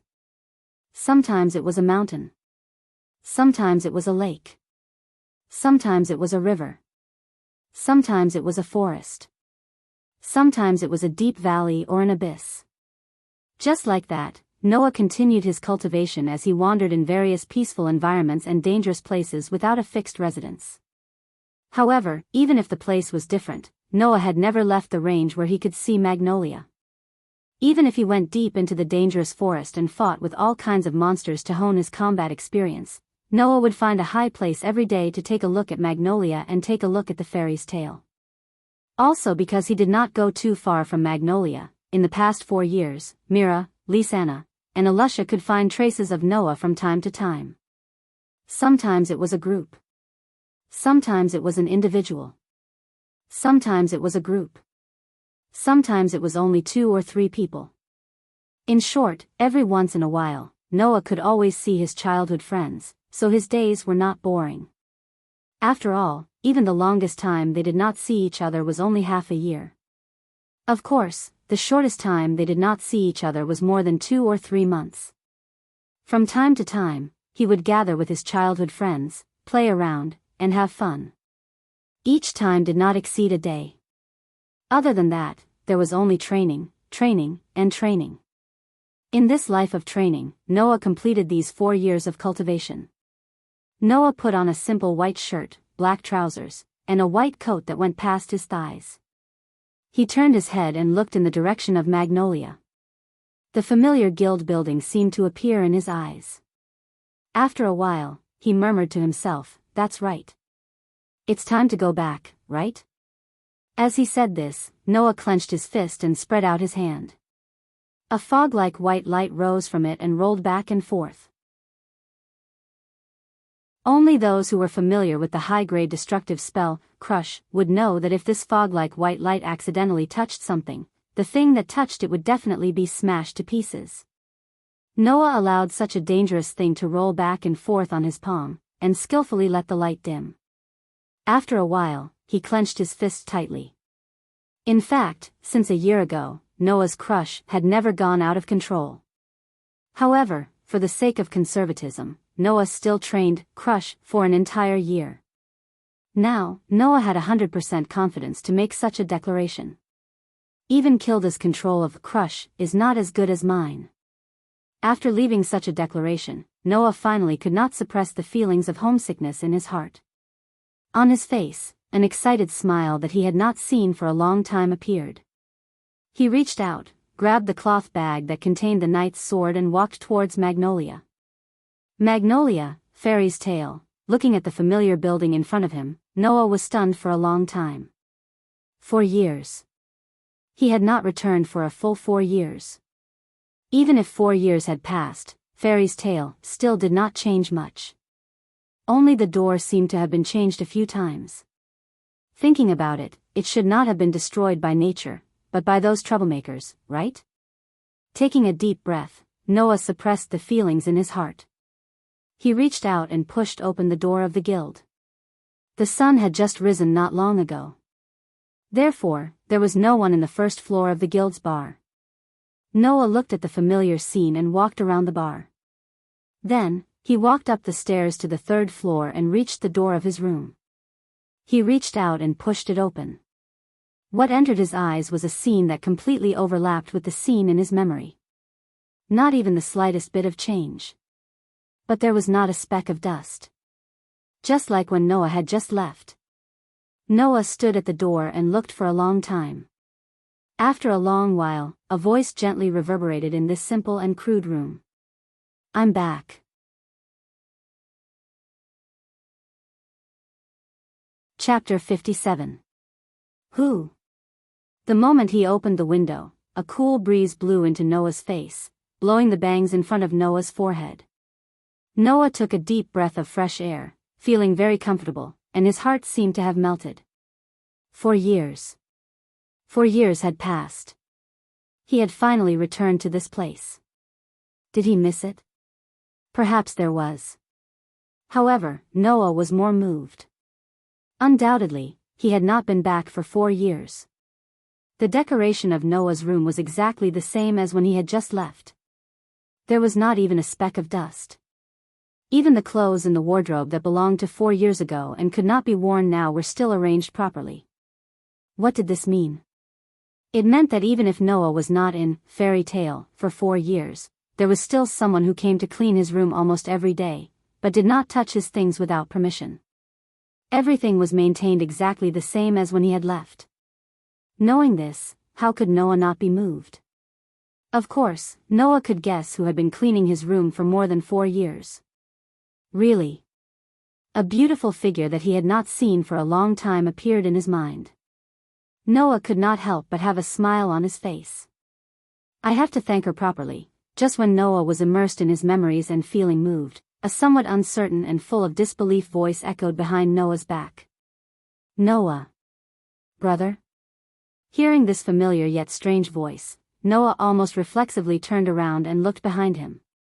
There, an extremely beautiful girl was standing there. It was a cute and delicate young girl who was about 15 or 16 years old.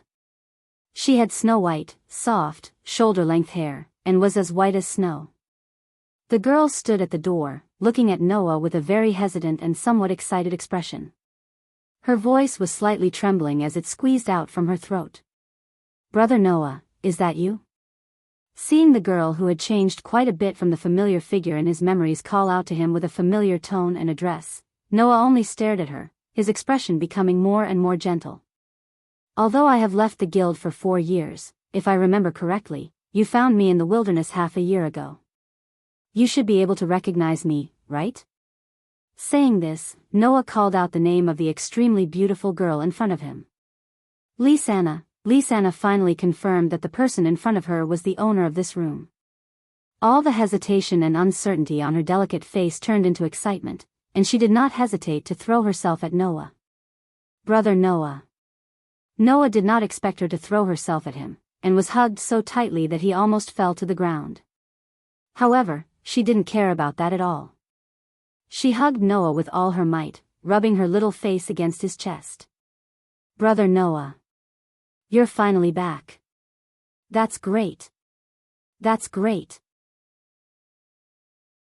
Feeling the soft and delicate body of the girl in his embrace through close proximity, Noah's heart that hadn't wavered in the past 4 years was fiercely shaken for a few seconds. Even 4 years ago, when she was still very close to Noah, the most she did was hold Noah's hand and hug Noah's arm.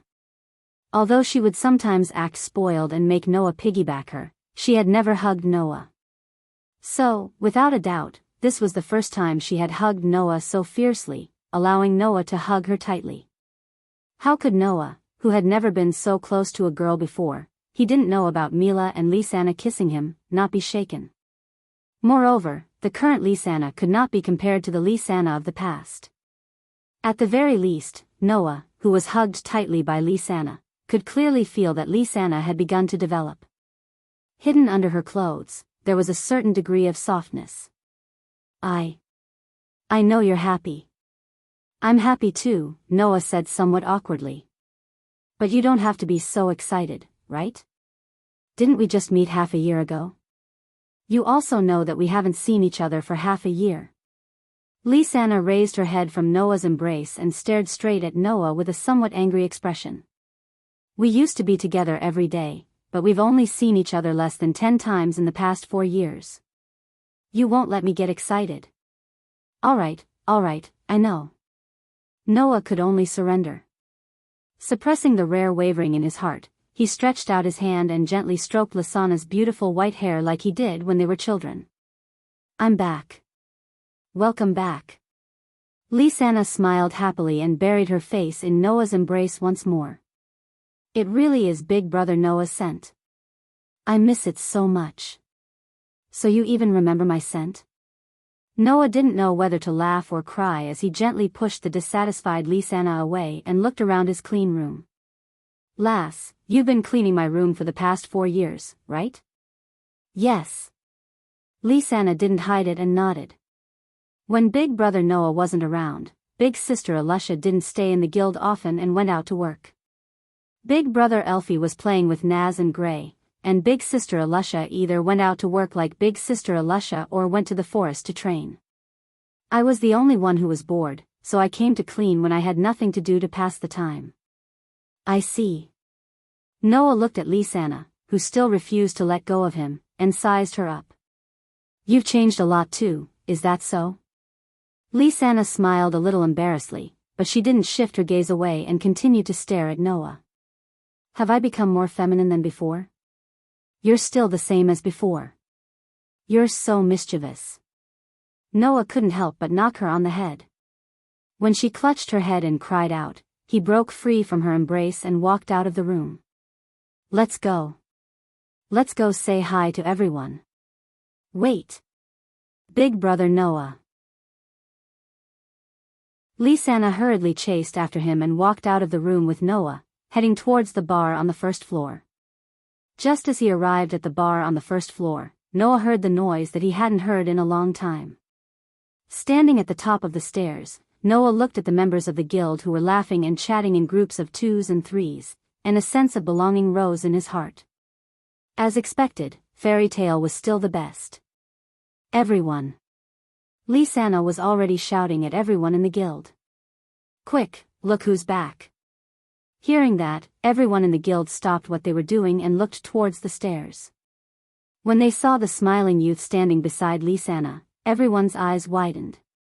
Some of the old guild members who had been in Fairy Tale 4 years ago had their mouths wide open in shock. Some were rubbing their eyes as if they were worried that they had recognized the wrong person. As for the rookies who had joined Fairy Tale in the past 4 years, they looked at the seniors around them with blank expressions.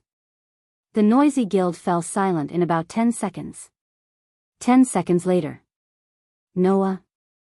That's Noah, right? It's Noah. Noah's back. Noah's back.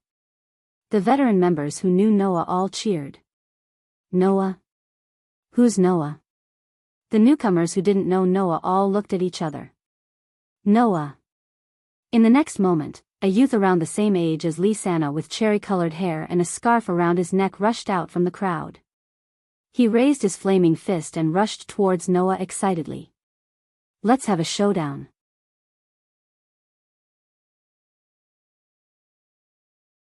Chapter 58. Let's settle this once and for all. What a familiar voice. What a familiar line. What a familiar figure. What a familiar scene. This nostalgic scene completely dispelled Noah's slight discomfort after not coming back for 4 years, causing the corners of Noah's mouth to slowly curl up. As if it had just happened yesterday, Noah stretched out his hand, clenched his fist, and directly punched the cherry-haired youth's abdomen at a speed many times faster than the speed of the incoming cherry-haired youth. Bang! Ow! Amidst a strange scream, the cherry-haired youth who was hit in the abdomen by Noah had his eyes bulged, his body stiffened, and then softly fell to the ground. I just came back, and I want to have a good rest, so can we talk about this next time? Noah slowly retracted his fist, and under the speechless expression of the entire Fairy Tale guild members, he smiled and greeted the cherry-haired youth who was lying on the ground. Long time no see. Naz. He. Naz, who had grown a lot taller, and even his face had matured a lot, had the usual hearty smile on his face. he shouted excitedly while holding his painful abdomen. Sure enough, it's the same as before, so strong that it's exciting. Noah smiled slightly, and just as he was about to say something, a small black shadow suddenly descended from the sky and landed beside Naz. Naz, are you okay? Huh? Noah was a little surprised. Because, floating beside Naz, who was lying on the ground, was a cat. It was a blue cat with a pair of white wings on its back. I'm fine. Naz jumped up from the ground energetically, rubbed his abdomen, and said to the cat with wings. This level is nothing, hubby. Hubby? Noah looked curiously at the cat with wings. You're called hubby? Love. The blue kitten named Hubby cried out energetically. Hubby was hatched from an egg that Sling I picked up outside, not long after you left. At this time, a young man with short black hair and a fairy tale guild emblem on the right side of his chest walked out from the crowd and gave Noah a big hug. He was completely naked and only wore a pair of shorts. You're finally back, you rascal. Gray. Noah gave Gray a hug as well, and then said with a smile. It's been a long time since we last met. You haven't changed at all. You're not even wearing clothes. Oh. I forgot. Gray acted as if he had just realized that he was not wearing any clothes, which made everyone laugh again. Huff. Suddenly, a delicate voice sounded, and a figure suddenly appeared behind Noah. She raised her leg and kicked fiercely in the direction of Noah. Before the delicate voice sounded, Noah felt an aura behind him.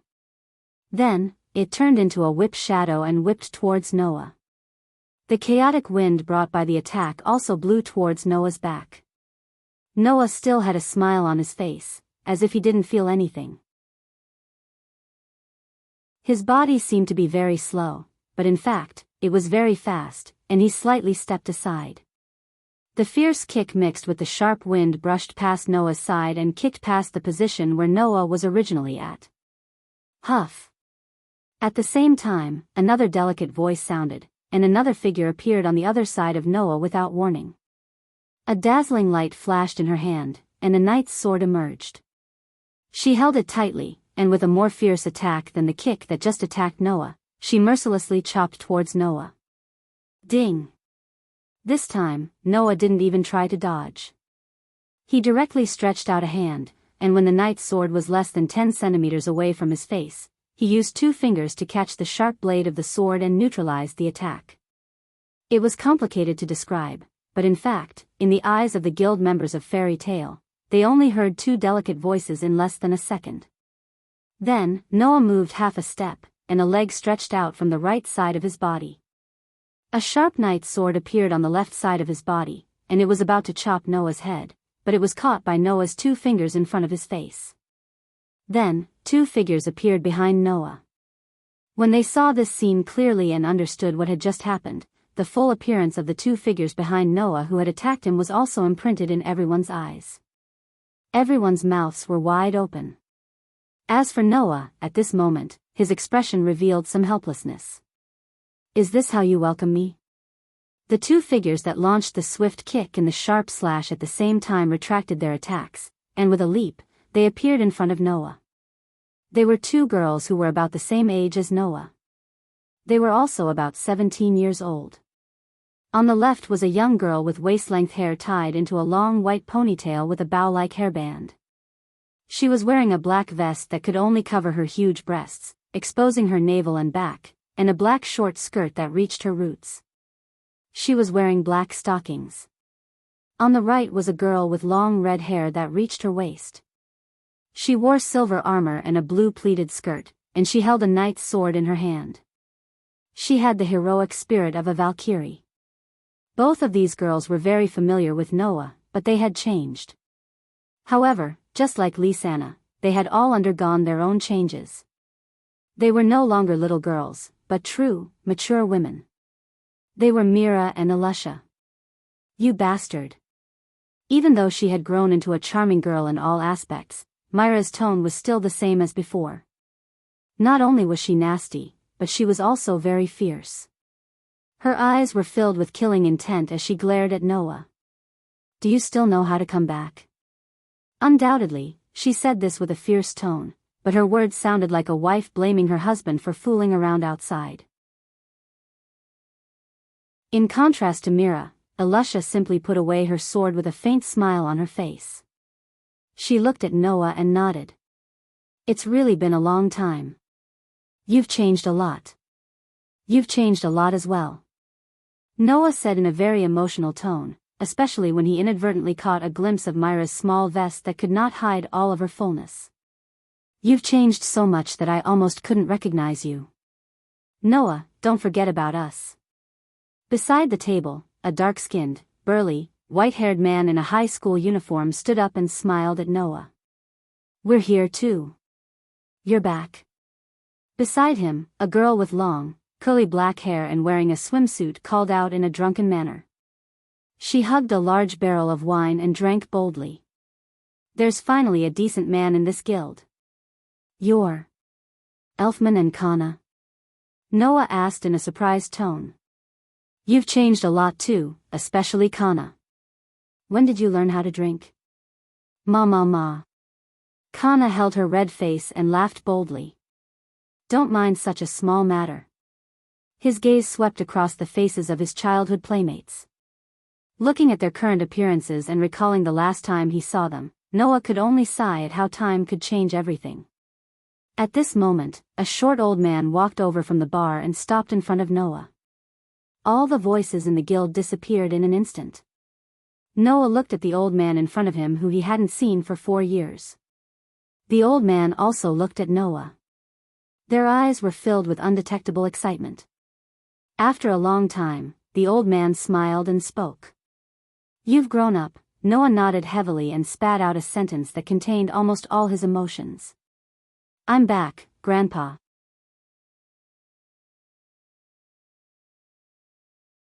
Chapter 59. Night. Following the memories that remained in his mind, Noah walked along a small path in Magnolia Forest. After walking for about 10 minutes, he arrived at the bank of the river. Even in the incomparably dark night, the river still flowed as quietly as it did 4 years ago. The faint but clear sound of flowing water echoed in Noah's ears, miraculously calming his heart. Standing by the bank, Noah quietly looked at the familiar river before him. What flashed in his mind was the time when he trained his mana control and swordsmanship here, as well as the time when he trained around Magnolia. As mentioned earlier, Noah was very likely to be an anomaly.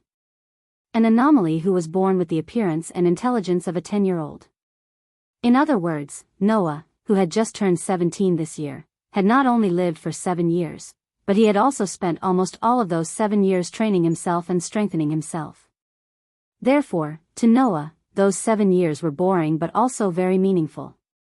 That was because while Noah had been training himself, he also had his own family. That was because while Noah had been growing stronger, he also had his own companions.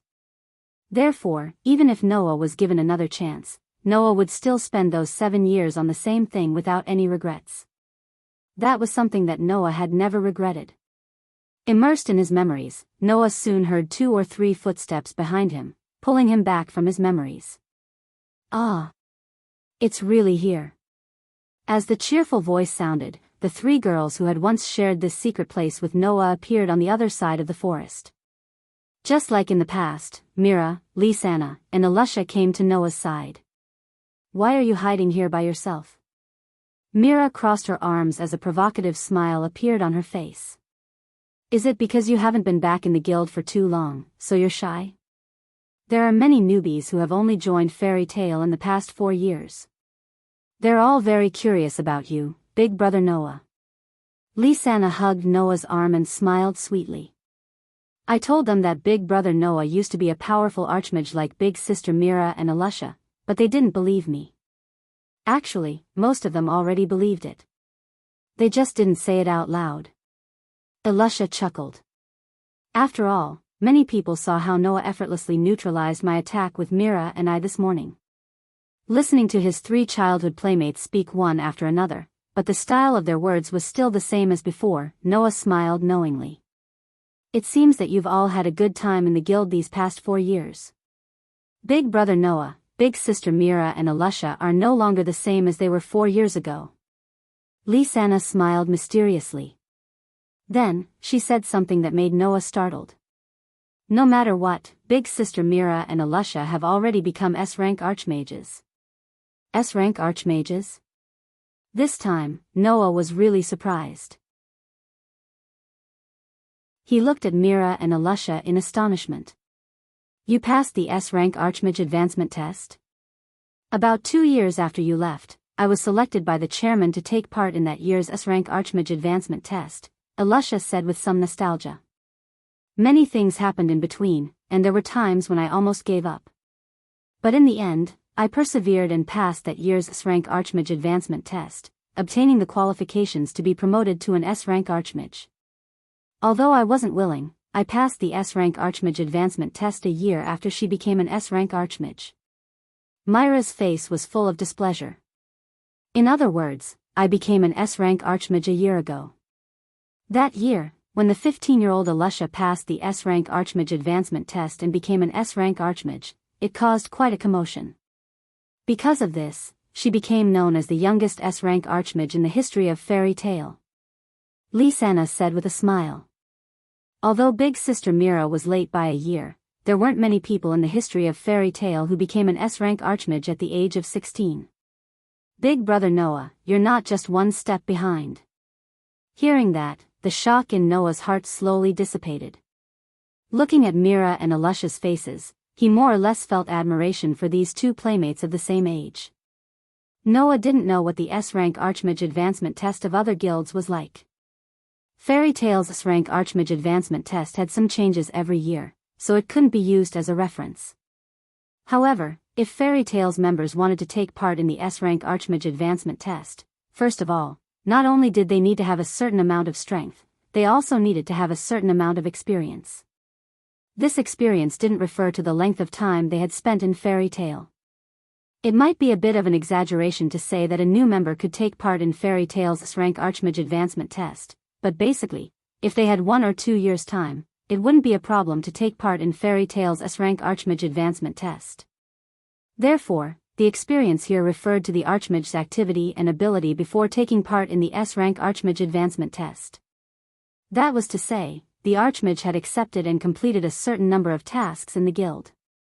In the end, this so-called experience was to let the guild leaders see that they had the ability to take part in the S-rank archmage advancement test.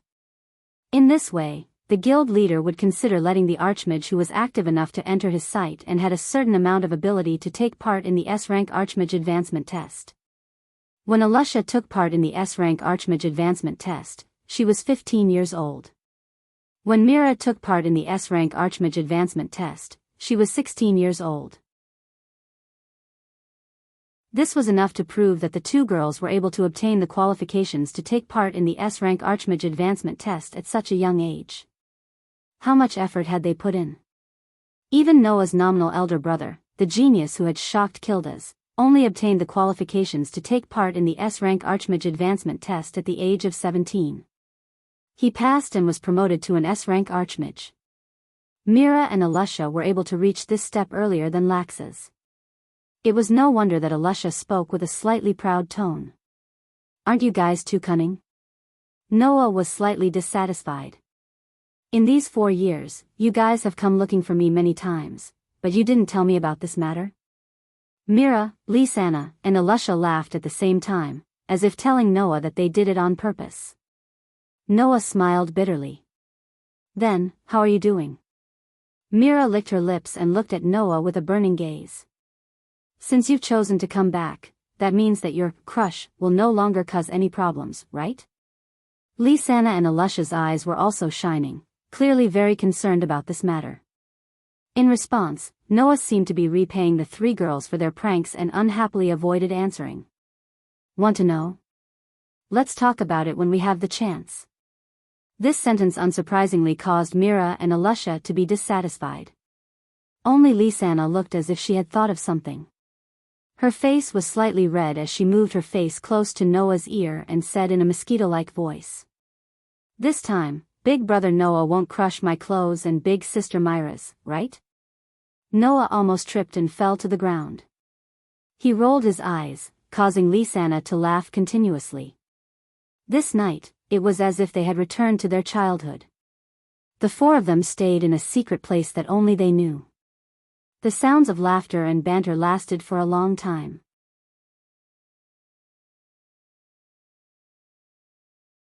Chapter 60. Bye-bye. Big Brother Noah. Don't go to bed too late and not wake up tomorrow. See you tomorrow.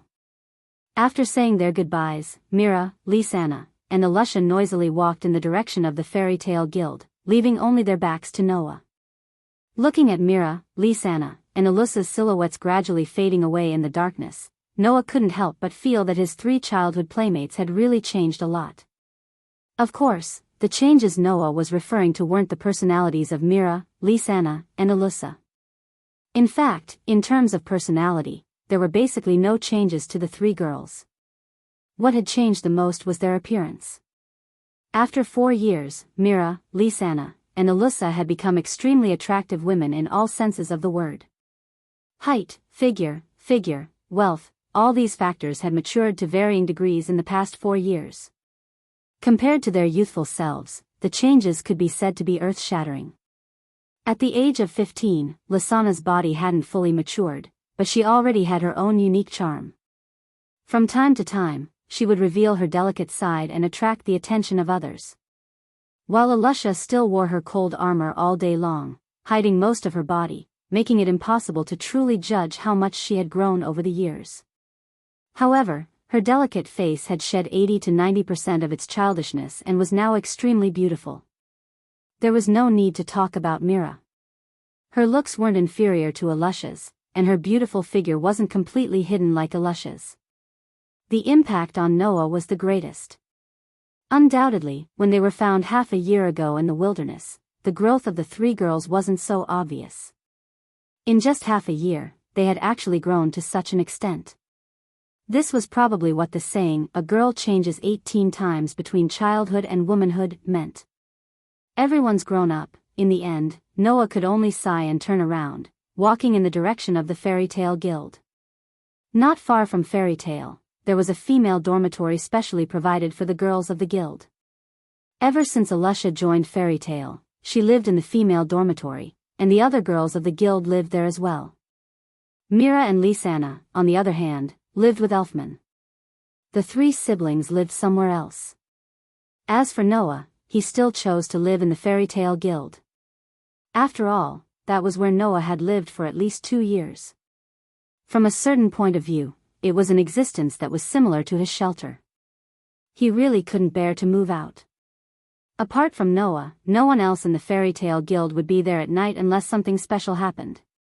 Or perhaps, someone had come specifically for Noah. At a place where they could clearly see the entrance of Fairy Tale, Noah had unknowingly stopped in his tracks. He stood there and raised his eyes to look ahead. Whoosh! A cold night wind blew from afar, blowing past Noah and the entrance of Fairy Tale. Standing there, a tall and sturdy figure with a coat fluttered in the wind. It was a young man who was around 20 years old, slightly older than Noah. He wore a magic musical instrument called a sound pot on his ear. The young man stood not far from the entrance of Fairy's Tale with his arms crossed in front of his chest and his eyes closed. He allowed the fur coat draped over his body to fly up and down in the wind, exuding an oppressive aura that could not be ignored.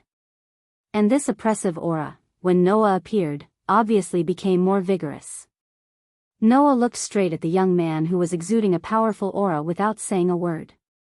Although the expression on his face wasn't as calm as if he had expected the other party to come, he also believed that it wouldn't be strange for the other party to appear in front of him anytime. After a while, the young man slowly opened his eyes, revealing a pair of eyes that were as sharp as an eagle's and as violent as a tiger's in Noah's field of vision. "You have grown up." Hearing this, Noah replied with a calm face. "You are still the same as before, not much has changed." It was only 2 or 3 seconds of conversation, but the atmosphere was filled with tension. Anyone could see that the relationship between the two of them could not be considered friendly. "Do you need something from me?" Noah, who clearly knew the other party's personality, did not have the intention to waste any time and directly looked at the other party. Laxas. The one who came was Noah's elder brother in name, Makarov's grandson Laxas Doria. Don't be so cold, as your elder brother, don't I have the right to care for my younger brother? Laxas said with a cold expression. Didn't you learn Kildas's magic and make an oath in front of the guild members that you will not return if you can't completely control your magic and train outside for 4 years? Now that you are back, it means that you have succeeded, right? Laxas lowered his arms that were crossed in front of his chest, his eyes slowly becoming dangerous. Just a little, let me, your elder brother, test your tolerance, let me see how much you have grown in these 4 years. The tension in the air instantly turned into a heavy feeling. Facing Laxas's unfriendly invitation, Noah's face was still calm, but his eyes revealed a rare look of mockery. What? When did you become like Naz, looking for people to duel? Don't confuse me with that guy who likes to play games. Laxas grinned maliciously. I only attack the prey that I am interested in. As soon as his voice fell, golden arcs of electricity suddenly surged out from Laxas's body, finally forming a layer of lightning net that enveloped his entire body. Noah looked at the arcs of electricity that enveloped Laxas like countless snakes that leaped around him. He felt that the other party's magic power was many times more powerful than that at the ritual lake and slightly narrowed his eyes. On the opposite side, Laxas had already sneered. He suddenly stomped his foot, and a bolt of lightning as thick as an arm suddenly fell from his body. Like a python, it traveled along Laxas's foot to the ground, and then along the ground, it violently shot towards Noah. Looking at the snake-like arc of electricity, Noah didn't even raise his eyes, allowing the extraordinary lightning to travel along the ground and touch his body. Bang! However, the moment the snake-like lightning touched Noah's body, it seemed to have been completely cut open. In a muffled sound, it shattered into pieces of extremely intact cubes, and finally, it dissipated into the air. Oh! Laxas's unruly smile grew wider and wider. Finally, you're more decent than before? Then, are you satisfied? Noah more or less seemed to be somewhat impatient. You should know that I don't like meaningless battles. If you have achieved your goal, then let's stop here. Stop. Laxas's gaze turned cold. Don't joke with me. After saying that, Laxas finally stopped standing still. Magic power surged out from his body, turning into dazzling arcs of electricity that enveloped Laxas's sturdy body. Like a flash of lightning, Laxas's figure directly turned into a bolt of lightning, and in the blink of an eye, appeared in front of Noah amidst the turbulence in the atmosphere. In the next moment, the fist that was surrounded by lightning brought along the sound of wind and thunder as it violently blasted towards Noah's head.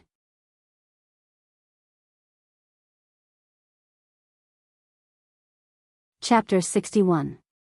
Beep, beep, beep. The sound of thunder and lightning clashing spread in the air. Buzz. The atmosphere was also vibrating wildly. Noah finally raised his head due to the oncoming violent thunder force. His gaze was fixed on the huge fist wrapped in thunder and lightning, and he casually took a small step to the left. The fist wrapped in thunder and lightning brushed past Noah's ear, and the sound of thunder reverberated crazily. Noah easily dodged the attack, but Laxas laughed wildly. His fist suddenly swung out in a strange angle, and fiercely smashed towards Noah's shoulder below. However, Laxas's fist suddenly froze just as it swung down. Unknowingly, Noah's hand had already grasped Laxas's wrist that was smashing down. The force in his hand was constantly exerting on Laxas's wrist, causing Laxas to feel a slight pain. His strength is quite strong. Laxas's attack was blocked again, and a hint of surprise appeared in his eyes. Immediately, the hand that was grasped by Noah's wrist suddenly surged with thunder and lightning. Beep, beep, beep. The violent golden arc condensed into a ball in Laxas's hand, and turned into a scorching plasma body. Laxas roared as if he was holding thunder and lightning in his hand. Violent volt. The power of the hand that was enveloped by lightning surged, and it forcibly broke free from Noah's hand that was holding it. With a fierce force, it smashed down furiously. This smash even produced a tearing sound in the air, and the golden arc also lit up the entire scene. Feeling the power of Laxus's blow, Noah was slightly surprised. He finally stopped defending, and his body suddenly retreated, clenching his fist tightly. Buzz! A white radiance emerged from Noah's fist, and as Noah swung, it fiercely collided with Laxus's thunder and lightning fist. Bang! A muffled sound rang out, and a violent wind blew in all directions. Bang! In the center of the wind, the plasma body in Laxus's hand was like a fragile powder the moment it came into contact with the white radiance in Noah's hand.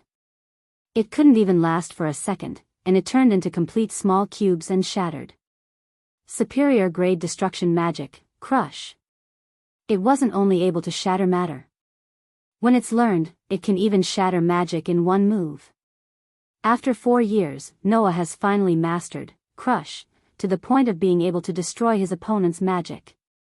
Laxus's body was slightly sluggish, but he quickly recovered. A fierce glint flashed in his eyes, and he even raised his other hand. Both of his fists flashed with the radiance of thunder and lightning, and wildly danced out, creating a dazzling lightning fist that almost covered Noah's field of vision. The sharp sound of wind breaking echoed in the night sky. Facing Laxus's fierce attack, Noah's expression didn't change, and he also raised his fist, which was flashing with the unique magical radiance of Crush. With the help of his outstanding perception ability, no matter how fast Laxus's attack was, the real attack still couldn't escape Noah's prying eyes. Therefore, when the violent lightning fist came, Noah immediately swung his fist, not to be outdone, and fiercely punched back. Bang bang bang bang. For a moment, in front of the door of Fairy's Tale, white light and lightning constantly flashed.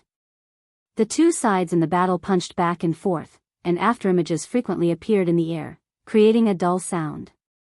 It wasn't just the sound of fists colliding with each other, but also the sound of the golden lightning being shattered in one move by Crush. Noah was actually able to fight so many rounds with Laxus, who had been an S-rank magic shooter for 4 years, and still not lose.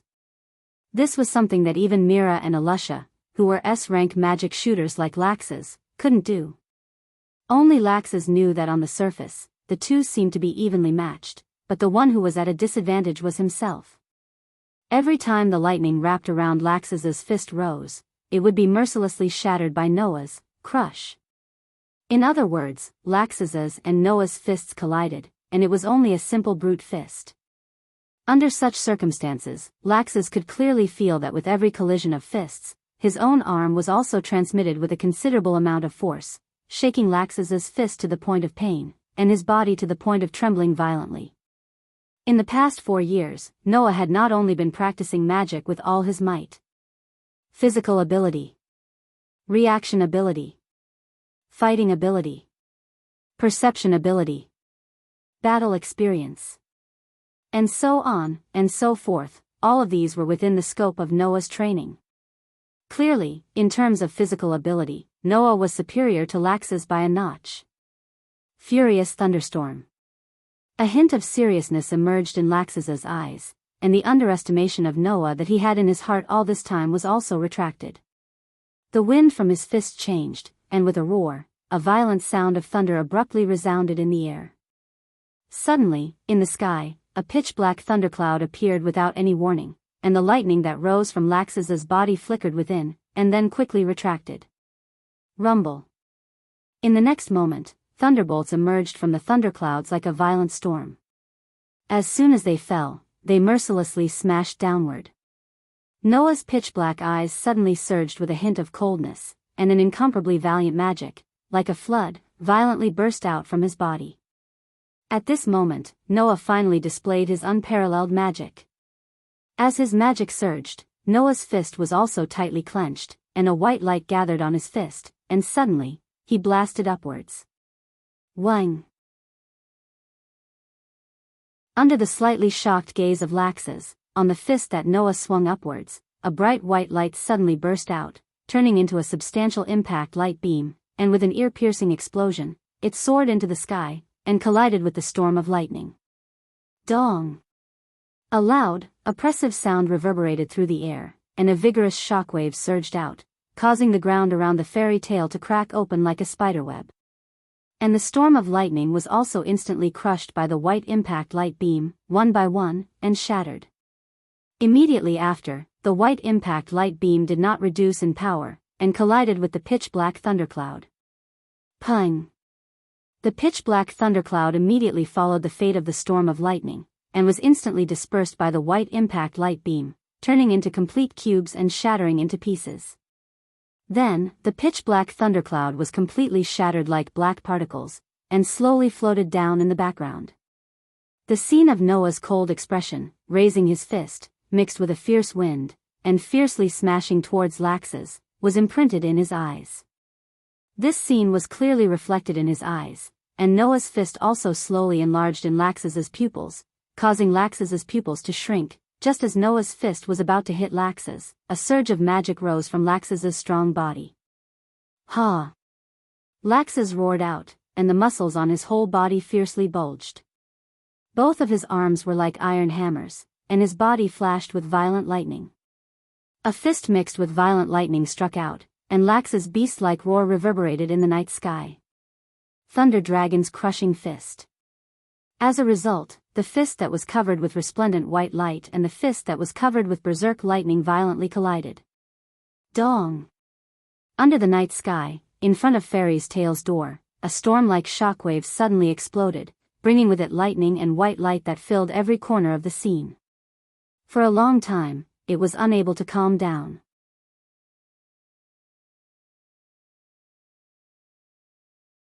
Chapter 62. Whoosh! A gust of wind blew past the location of the fairy's tail, causing the dust and wind in front of the fairy's tail to dissipate along with the wind. Beep! Traces of weak electric arcs were still spreading on the ground. Paw! Paw! Small pieces of gravel fell to the ground one after another. In the middle of the field, Noah and Lax's had already put some distance between each other. Separated by this distance, they stared at each other with different expressions in their eyes. The expression in Lax's eyes was angry and indifferent. Noah's eyes flashed with a hint of thoughtfulness. Sensing the magical energy rising from Lax's body bit by bit, as well as the unique magical energy on the golden electric arcs, Noah slowly straightened his body and stared straight ahead as he recalled the magic that Lax's had just cast. You really are a Dragon Slayer Archmage. A Dragon Slayer Archmage. He was a sorcerer who had learned the ancient lost magic specifically used to fight against dragons, Dragon Slayer magic. When he was a child, Noah relied on his extraordinary sensing ability to sense that Lax's body had a different kind of magic hidden in it. The special magic power that seemed to hide a ferocious beast had always bothered Noah. It wasn't until he met Naz that Noah began to suspect something when he sensed the same kind of magic hidden in Lax's body. Was Lax's also a Dragon Slayer Archmage? Now, this suspicion had finally been confirmed. Lay's Dragon Slayer Archmage. Noah stared at Lax's face. Why do you know this kind of magic? Naz practiced Fire's Dragon Slayer Archmage. That was because Naz was the son of a dragon adopted by the fire dragon Igunir. Wendy, whom he had met in the forest, practiced Sky's Dragon Slayer Archmage. However, that was also because Wendy was the daughter of Sky Dragon Grandine. Although Lax's mother was no longer around, and his father was expelled from the fairy tale by Makarov for some reason, he grew up in the fairy tale. He was truly a child raised by humans. How could he be the son of a dragon? Didn't I tell you not to mix me up with those guys who only know how to play games all day? Lax's said coldly as he raised his arm that was flashing with dragon lightning. Although it's very unpleasant to talk about it, I wasn't as healthy as you guys when I was young. I was very weak. Therefore, my father implanted the dragon magic crystal in my body, which allowed me to use the Dragon Slayer magic, allowing me to become a Dragon Slayer magic shooter and possess this power. Magic crystals.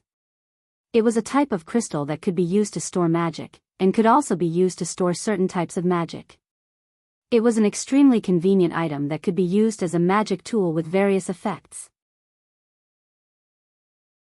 The dragon magic crystal that Laxus was talking about should be a special crystal that stored the magic and magic of a dragon, allowing the user to directly possess the Dragon Slayer magic.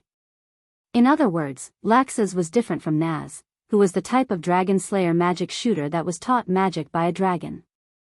He could be considered a new type of Dragon Slayer magic shooter. So that's how it is. Noah said indifferently. Extraordinary talent, coupled with the magic and magic of a dragon. Is this how you became so strong? Although Lax's lightning attribute, Dragon Slayer magic, was only a flash in the pan, just from the magic that Noah sensed, Lax's was probably much stronger than Mira and Alusha. And judging from Lax's speed of growth, in another 2 to 3 years, Lax's might even catch up to Kilda's. In other words, the current Lax's was not far from the level of a magic shooter like the 10 Great Saint Magus. However, this was not strange. After all, Laxus originally had a monstrous talent. Even if he did not use the Dragon Slayer magic, it was possible that he could be comparable to Mira and Alusha. If he added the ancient lost magic that was much stronger than ordinary magic, it was only a matter of time before he caught up to Kilda's. Laxus seemed to know what Noah meant. He did not refute, nor did he agree. Instead, after a moment of silence, he said this. Do you think that I am strong? Noah was slightly startled. His expression became a little doubtful, but he still spoke the truth. If you are referring to your strength, then I admit that you are indeed very strong. Even Mira and Alusha might not be your opponent. Even Kilda should not take long before you surpass him, right? You think so too, right? Laxus laughed. His laughter was a little crazy, and the lightning on his body suddenly soared to the point that it was enough to destroy the ground. But, undoubtedly, I am already so strong. Why does that old man still not admit that I am? Following Laxus's crazy roar and the lightning on his body soared, the impact of the wind also exploded around him.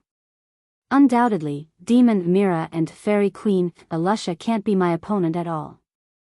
Even Kilda's father can't do anything to me, but that old man will only tell me that I am far from it. Far from it.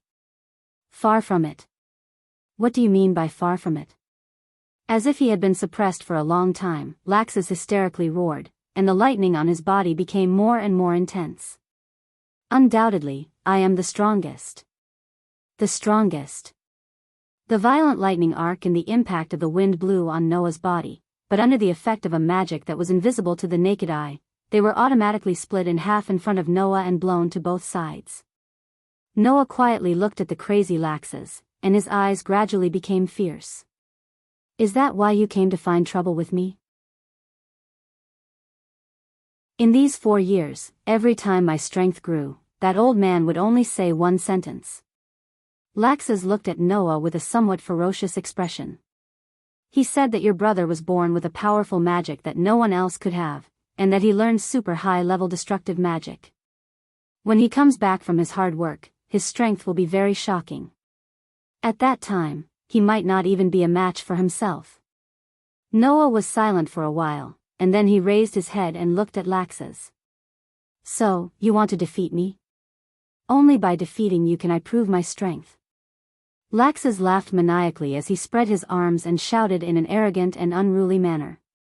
Prove that I am the strongest in fairy tale. Hearing this, Noah looked at Laxus with a gaze that changed from calm to pity. Laxus was just a rebellious child who would never grow up. Laxus did not realize that Makarov's words were only to warn him not to be too arrogant. However, Laxus, who had a grudge against Makarov, completely twisted Makarov's warning, and saw it as suppression. Why didn't Laxus think about it? Makarov, who did not even have the ability to be self-reliant, adopted a child in fairy tale, and provided them with help. Indirectly, it could be considered as the kindness that brought them up. How could he deny the hard work of others? Noah took a deep breath and closed his eyes.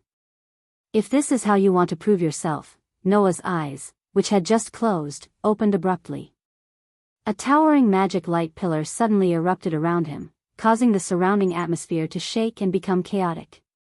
Then let me tell you how stupid your thinking is. The magic that was like a monstrous wave turned into a heavy pressure, causing Laxus to feel that his body had become heavy. However, Laxus was not shocked, and instead laughed crazily.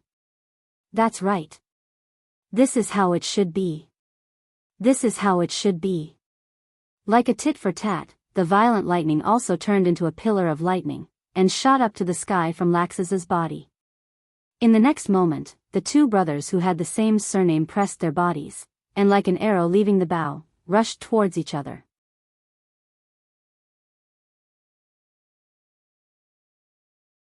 Chapter 63. In fact, Noah did not want to fight with Laxus at all.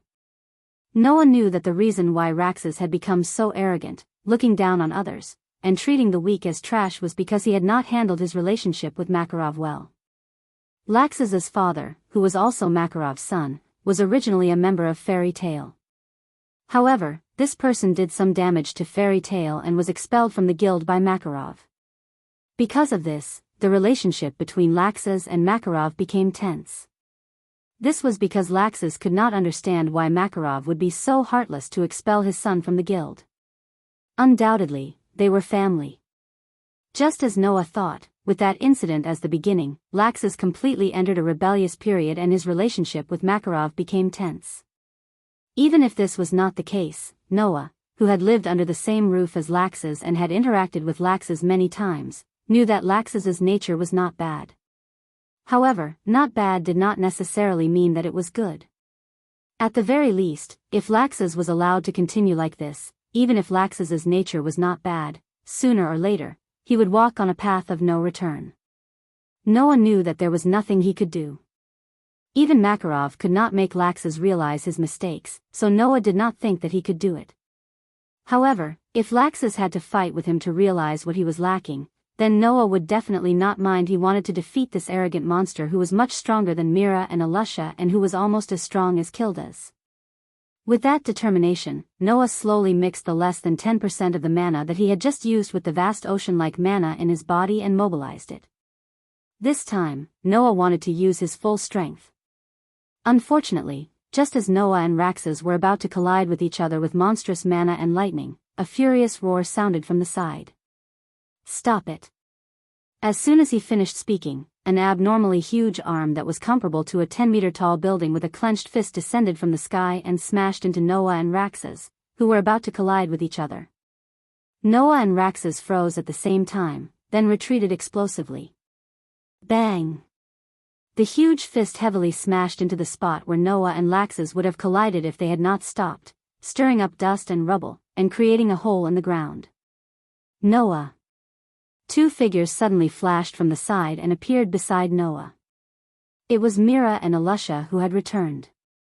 Even Lisanna ran over from afar and ran to Noah's side with an anxious look on her face.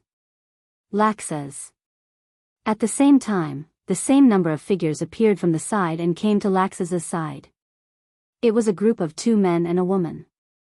One of the men had long green hair and was dressed like a knight with a western sword at his waist.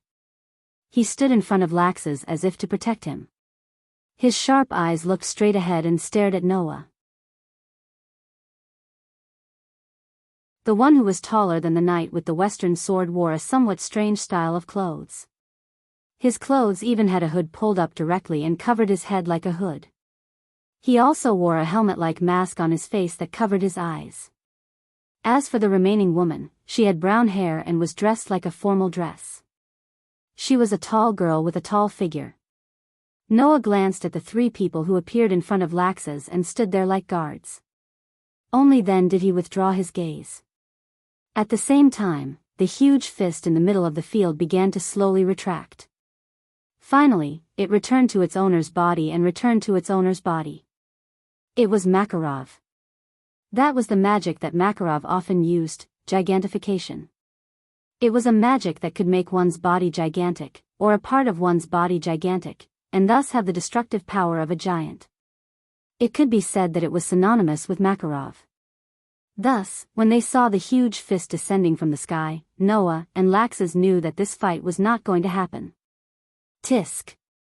Laxus clenched his fist so hard that his veins were about to pop out. "You want to hinder me again? Old man. Enough." Laxus. Elusha's sharp gaze shot straight at Lax's. You're making a move here. Are you trying to destroy the guild? You actually dare to bully your own brother? That's all you've got, Raxas. Mira looked at Raxas mockingly. As soon as Noah came back, you hurriedly came looking for trouble. Are you that worried that Noah will grow stronger than you in these 4 years? Shut up. Mira Jenny. The man with the western sword on his waist had already made a sword-drawing gesture. If you insult Laxas again, I will not be polite anymore. He. The man in the strange costume also laughed strangely. If you want to provoke Laxas, it's too early for you. Mira, I don't mind letting you see how powerful my babies are. I want to fight with Elusha. The brown-haired girl standing next to the two men looked at Elusha provocatively and said with a somewhat narcissistic tone. The title of Fairy Queen should be mine. I'm the real fairy. Freed. Bikesrow. Abarglin. Beside Noah, Lisanna, who was checking whether Noah was injured, glanced at the 3 people standing in front of Laxas and called out their names one by one in surprise. Why is Thor clan also here? Want to fight? Thor clan. Mira took a step forward and raised her fingers. The expression on her face was slightly terrifying. Those who were familiar with Mira should be able to see that she was really angry. I won't be merciful. Enough. Makarov finally spoke, his eyes fixed on Laxas. Laxas, I won't pursue tonight's matter as long as you go back now. Did I do anything wrong? Laxas sneered. It's just a duel with a family that hasn't happened in a long time. Didn't you always say that he's stronger than me? Then let him fight me. You. Mira, Lisanna, and Elusha opened their mouths as if wanting to say something, but they were stopped by Noah. Gently pressing down on Lisanna's hand on his arm, Noah stepped forward and looked past Mira and Elusha to Laxas. If you still want to continue, I can accompany you at any time, but let me give you a piece of advice. You know how powerful Crush is. I don't have the confidence to hold back. Hearing Noah's shameless words, Freed, Bikesrow, and Abarglin's faces were filled with anger. Laxas looked at Makarov with an uncertain expression, then at Fairy's tail behind him. He smacked his lips in anger and glared at Noah. Listen well, sooner or later, I will prove that I am the strongest existence in Fairy's tail. Laxas pointed at Noah as if declaring war. It doesn't matter if it's you or that old man, one day, I will trample all of you under my feet. Leaving those words behind, Laxas picked up the coat that had fallen on the ground, turned around, and left the scene. The 3 members of the Thor clan immediately followed him. Seeing Laxas's figure slowly disappear into the distance, Mira, Elusha, and Lisanna, as well as Makarov, remained silent for a long time. Only Noah, who clearly saw Lax's glance in the direction of Fairy's tail, calmed down and muttered. One day, you will understand that what you should strive for the most is not the title of the strongest.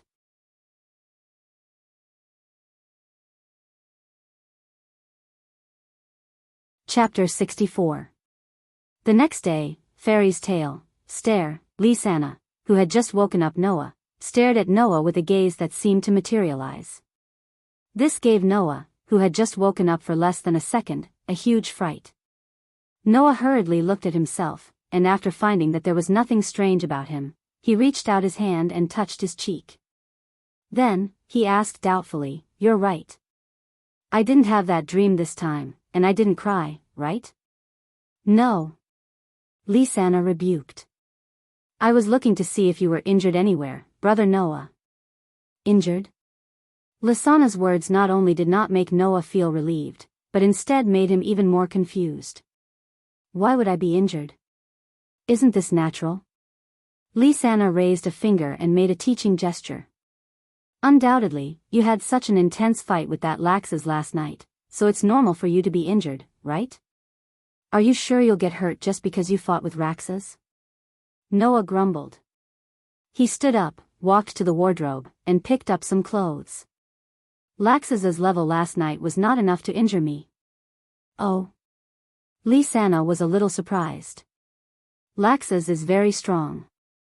Not only is he older than Sister Mira and Alusha, but he has also been an S-rank archmage for longer than Sister Mira and Alusha. Brother Noah, are you so confident that you can win against Laxus? And in a state where you are not injured? What you saw last night was only on the surface. It looked like we were fighting fiercely, but in fact, the fight before you arrived was just a warm-up. Noah took out his clothes and began to change. Laxus was just about to use his full strength when you arrived. So, with Laxus's previous level of strength, there was no way he could injure me.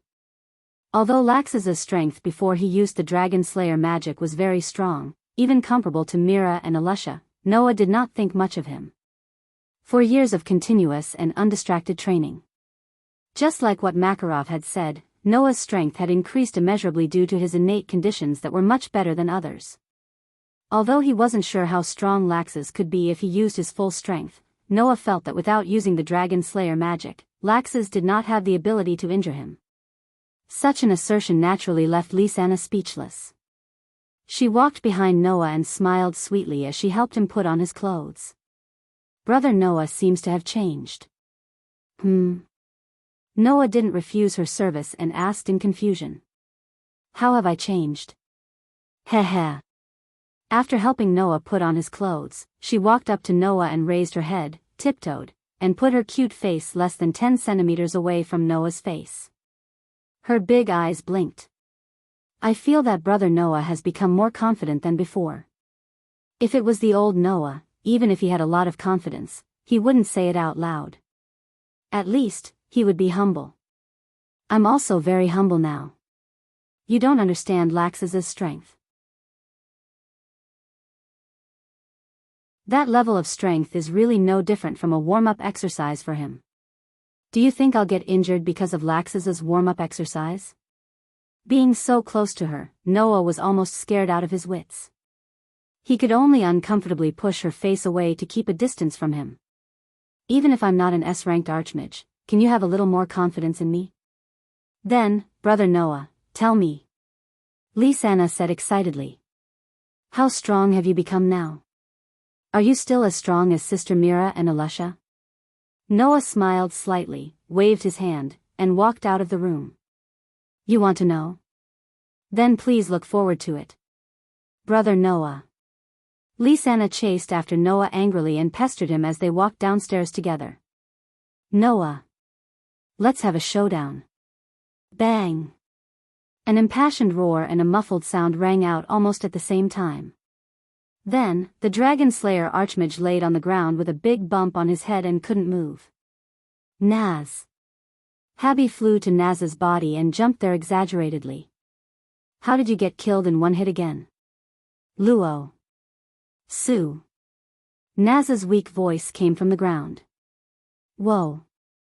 Gray, who had taken off all his clothes except for a pair of shorts, shuddered and looked at Noah with fear in his eyes. Noah, why are you still so scary? You're still as strong as before. Alusha also walked over with a light smile on her face as usual, but there was also a trace of fighting spirit in her eyes when she looked at Noah. When are you going to compete with me? Forget about Alusha. Of course, this sentence was not said by Noah, but by Mira, who had come over at some point. The one who can beat Noah must be me. It's me. Alusha stared at Mira. It's me. Mira also stared at Alusha. The atmosphere between the two of them became tense. Their heads were pressed together, and they looked like fiends, giving Lysana a headache. Are we going to fight again? Can't we talk about fighting later? Noah also spoke up, separating Mira and Alusha with one hand each. I have something to ask you. Can you stop for a while? Humph. Mira snorted and turned her head away. Ahem. Alusha coughed twice and became serious. What do you want to ask? It's about the 3 people who appeared in front of Laxus last night. I remember you saying that they're from Thor's order, right? Noah stroked his chin. Is there such a party in our guild? Sometimes, sorcerers would come across a mission that was difficult for them to complete alone. At that time, they would usually form a party to carry out the mission. Through cooperation, they would obtain high rewards. Apart from that, sorcerers who were on good terms with each other would also form their own party and work together. Of course, there were quite a few teams in Fairy Tale as well. However, Noah had never heard of Thor's order. It was possible that he had, but after 4 years, he had almost forgotten about it. Thor's order is indeed a party, but it's not an ordinary one, Elusha explained with a serious expression. Fried, Bixro, and Alba Jerlin. These 3 formed their own personal guards. Personal guards? Noah stopped stroking his chin. Laxus's personal guards? That's right. The one who answered Noah was Lysana. Her expression was also a little serious.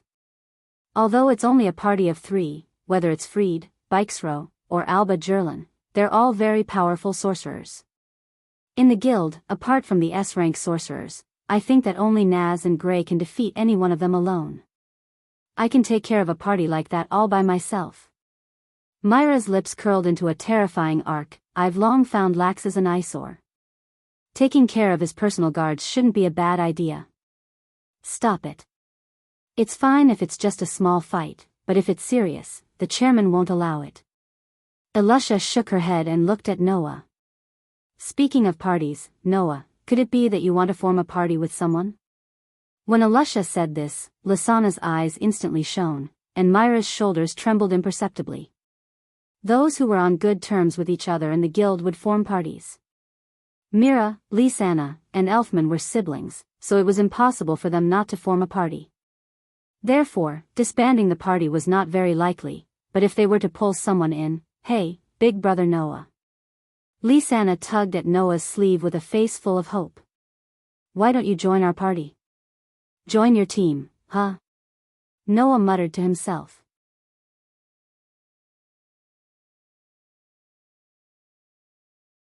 Chapter 65. In the past 4 years, Noah had been living in the wild, deep in the mountains and forests. He ate wild game and fruits, drank spring water and streams, and lived in stone and wooden houses. However, it wasn't as if he didn't need money. For example, he had to wear bigger clothes as he grew taller, black beads to train his mana control, and all sorts of potions to maintain his magical swords. They were all things that couldn't be found in the wilderness. Noah's savings had long been depleted after 4 years of expenses, and the money he had left wouldn't even last him a few days. Ever since Noah officially accepted missions from the guild and started working, Noah had refused all living expenses from Makarov. He was truly starting to take charge of the guild. If he didn't think of a way to work, Noah might really have to borrow money from others. That was why her words reminded Noah that it was time for him to start working again. As for forming a party, Noah didn't have the intention to do so. I'm sorry, I don't want to join your family's team so abruptly, Noah rejected straightforwardly. That's why, for the time being, let me be alone. She called out unwillingly. What's the matter? Big brother Noah will become a family with us sooner or later anyway. Cough, cough, cough. Mira immediately started coughing violently as if she had been choked. Become a family? Elusha looked at Noah strangely. Oh. Gray and Naz both cried out. Something's going on. Habe purposely curled his tongue and spoke in an ambiguous tone. Even Kana, who was drinking at the side, spat out a mouthful of wine. Elfman also slipped from his chair and cried out in pain. You. What nonsense are you talking about? Noya's expression had already stiffened. Sensing that the gazes from the surroundings had become piercing, he pretended to glare at her angrily. Why would I become a family with you? Because. Lysana held her cheeks shyly. Big brother Noah, you've already seen me and big sister Mira. Woo woo woo. Before Lysana could finish her sentence, Mira, who was blushing, covered her mouth.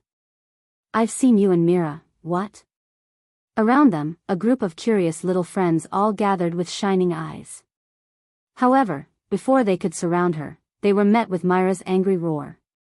What's there to be curious about? Get out of my way. Wow. The group of little friends immediately scattered like birds and beasts. It was only then that Mira looked at Noah, whose expression had once again stiffened, with a red face, and said with a grimace, "If anyone else finds out about what happened that day, I'll make sure you die a horrible death." After saying that, Mira grabbed Lisanna, whose mouth she had covered, and walked away, ignoring Lisanna's struggles. Of course, Noah, who had sharpened his 5 senses due to years of training, could vaguely hear the conversation between the two girls.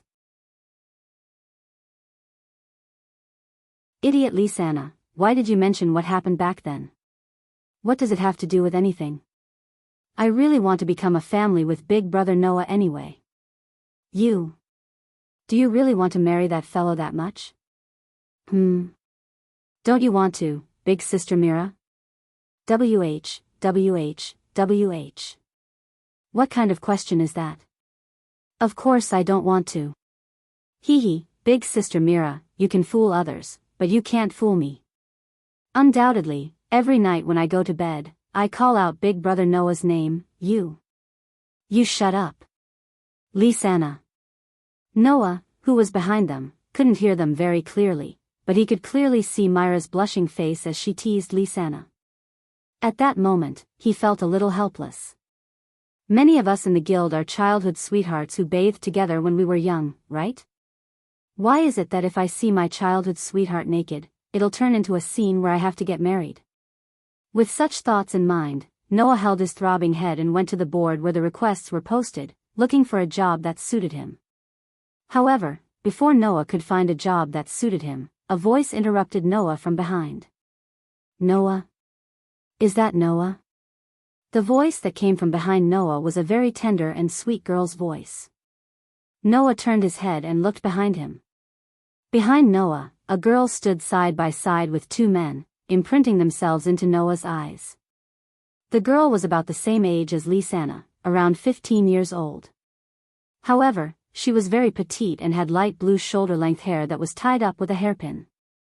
As for the 2 men, one was wearing a very tall hat, while the other had a strange hairstyle that looked like a whale's tail. Looking at the 3 of them who were looking at him in surprise, Noah blinked his eyes. After a while, he found 3 figures and 3 names from 4 years ago that matched the 3 of them in front of him in his memory. He then asked with uncertainty, "Sir, I'm not sure about that.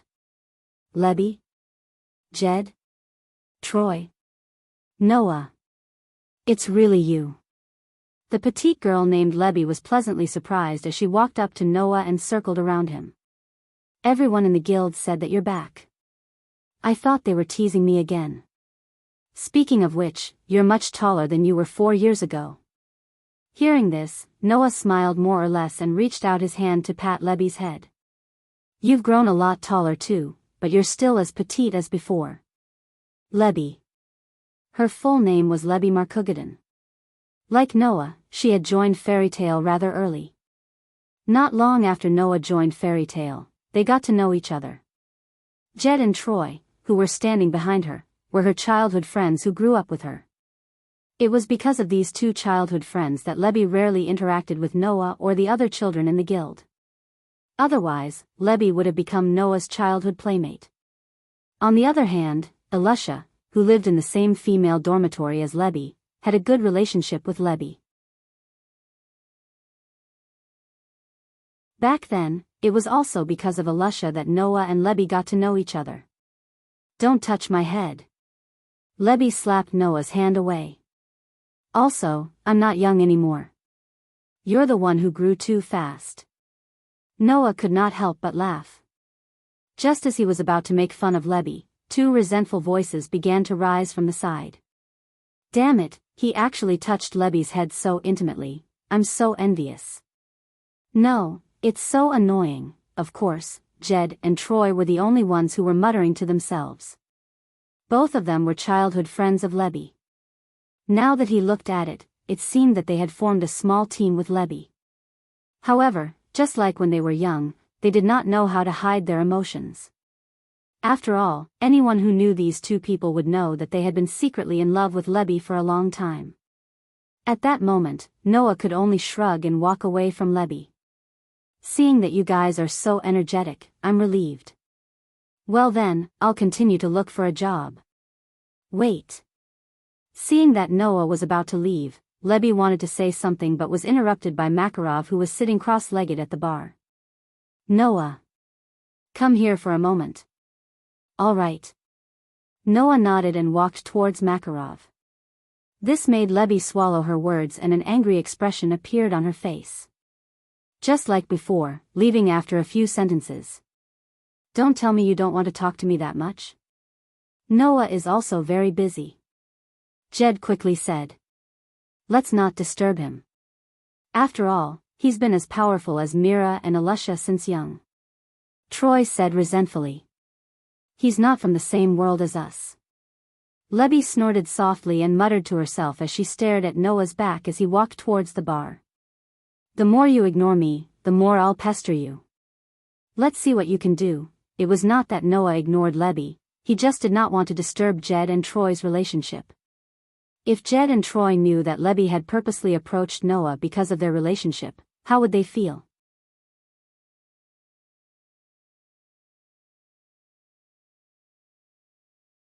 Chapter 66. Grandpa.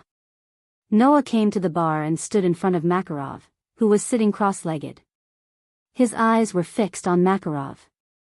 Do you need something from me? Noah, Makarov took a sip of wine and said drunkenly. Do you have something to do now? I was just about to go out to work. Noah scratched his cheek. But if Grandpa has something for me to do, I can postpone it for 1 or 2 days. Work? Makarov nodded. That's good. I have a commission here that I hope you can complete. Commission? Noah was slightly stunned. What kind of commission does Grandpa need to find someone to complete it? Even though only S-rank archmages could accept the extremely difficult and dangerous missions posted on the commission board on the 2nd floor, Makarov only posted the commission orders there. Anyone who wanted to accept those missions would have to go to the 2nd floor to tear down the commission orders and bring them to Makarov for him to look over.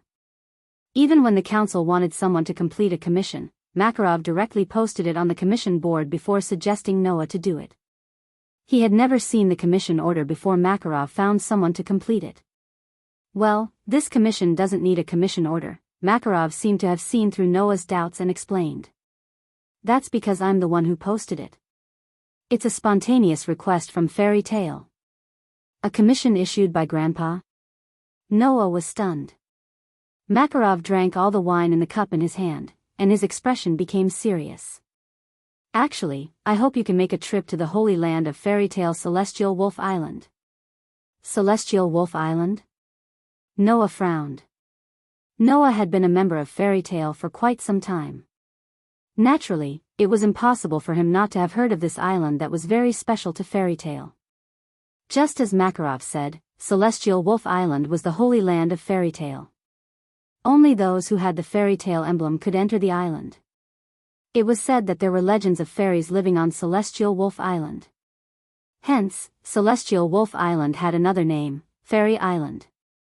The outer area of the island and the ground contained extremely strong magic, so it was not easy to be discovered by outsiders. As for Heavenly Wolf Island, it was also the resting place of the first guild leader of Fairy Tale. Although only the members of Fairy Tale could enter such a special place, since it was a holy land and the resting place of the first chairman, how could Makarov allow anyone to casually enter? Because of this, although the members of Fairy Tale knew that there was a very special holy land in the guild, the only ones who had actually been to Celestial Wolf Island were Makarov and Kildas, who had been a member of the guild for a long time and was an S-rank magic shooter. What's wrong? Noah keenly felt that Makarov's so-called commission was not that simple. Did something happen on Celestial Wolf Island? It's precisely because we don't know that we need someone to go to Celestial Wolf Island to take a look. Makarov also frowned. Celestial Wolf Island is a very special place. Although it is an island, the surrounding area and the ground contain extremely powerful mana, making it difficult for the outside world to discover Celestial Wolf Island. But because of this, it would not be strange if something happened on the island. I received a few reports from the outside world saying that someone accidentally discovered a very special island while fishing at sea. According to the description, it is very likely to be the holy land of our guild, Celestial Wolf Island. Makarov's expression was solemn. So, I suspect that the mana on Celestial Wolf Island might have some degree of disorder, causing Celestial Wolf Island to appear in the eyes of the outside world. Mana disorder. Noah repeated softly. After a while, he nodded.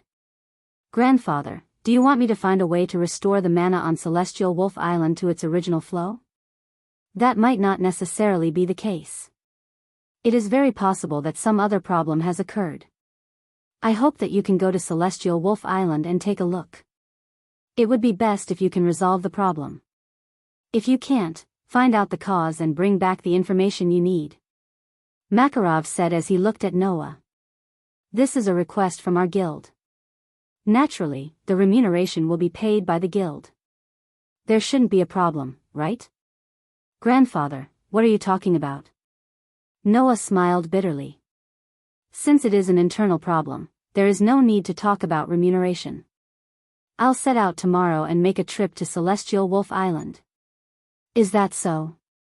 Makarov smiled, not bothering to be courteous or draw a clear line between himself and Noah. I understand. Just be careful. Noah shrugged. He then began to consider his departure for Celestial Wolf Island tomorrow.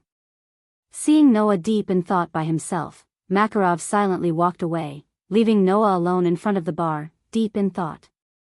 After an unknown amount of time, Noah softly muttered to himself. Celestial Wolf Island. At this moment, Noah's heart fiercely skipped a beat. As if something had smashed into his head, his mind went blank, and his eyes lost focus. Then, Noah felt his consciousness gradually drift away. Vaguely, Noah saw such a scene. Before him was a boundless sea. On the sea was an island. It was an island with a very peculiar appearance. On this peculiar island, a gigantic tree with a crown that was 2/3 the size of the island stood in the center. It was as if two islands, one big and one small, were stacked on top of each other. Just based on its appearance, it was very easy to think of a place like paradise. Under the gigantic tree, there was a large forest. In the forest, there were many peculiar creatures. There was a creature that looked like a boar, but was taller than a building. There was a creature that looked like a dinosaur, but could walk on 2 legs. There was a creature that looked like a gorilla, but had a tongue that was longer than a snake. There was a creature that looked like a bird, but had no wings at all. It relied on crawling to move. All kinds of peculiar creatures gathered on such a peculiar island, turning the originally peculiar island into a dreamy paradise, making one's heart surge. Then, the scene in front of Noah changed again, into another place. That should be one of the places on the island. Noah didn't know where this place was, but he clearly saw it. At the very front, there was a tomb. On the tomb, there was a tablet. In the middle of the tablet, there was something that was burning like a golden flame. Something that made Noah's heart tremble was suspended inside. A feather. To be precise, it should be a broken and dim feather. It was such an inconspicuous feather, but it made Noah's emotions fluctuate the most in the 7 years since he was born. That was because Noah had seen the same thing before. Furthermore, it was more than once. It was in the white dream that Noah often had. Noah suddenly woke up, and the focus in his eyes converged at an extremely fast speed. His brain also returned to the state of operation, but his heart was still beating violently. Ha! Ha! Ha! As if he had just had a nightmare, Noah was sweating profusely and gasping for breath. He covered his forehead, and his eyes were constantly fluctuating. Just now. What was that? The sudden experience made Noah stay in place for a long time, and there was no way for him to return to his senses. Illusion. Although he said so, his intuition told Noah that the scene he just saw was definitely not an illusion. After a long time, Noah calmed his breathing, raised his head, and looked through the window, into the distance. Heavenly Wolf Island.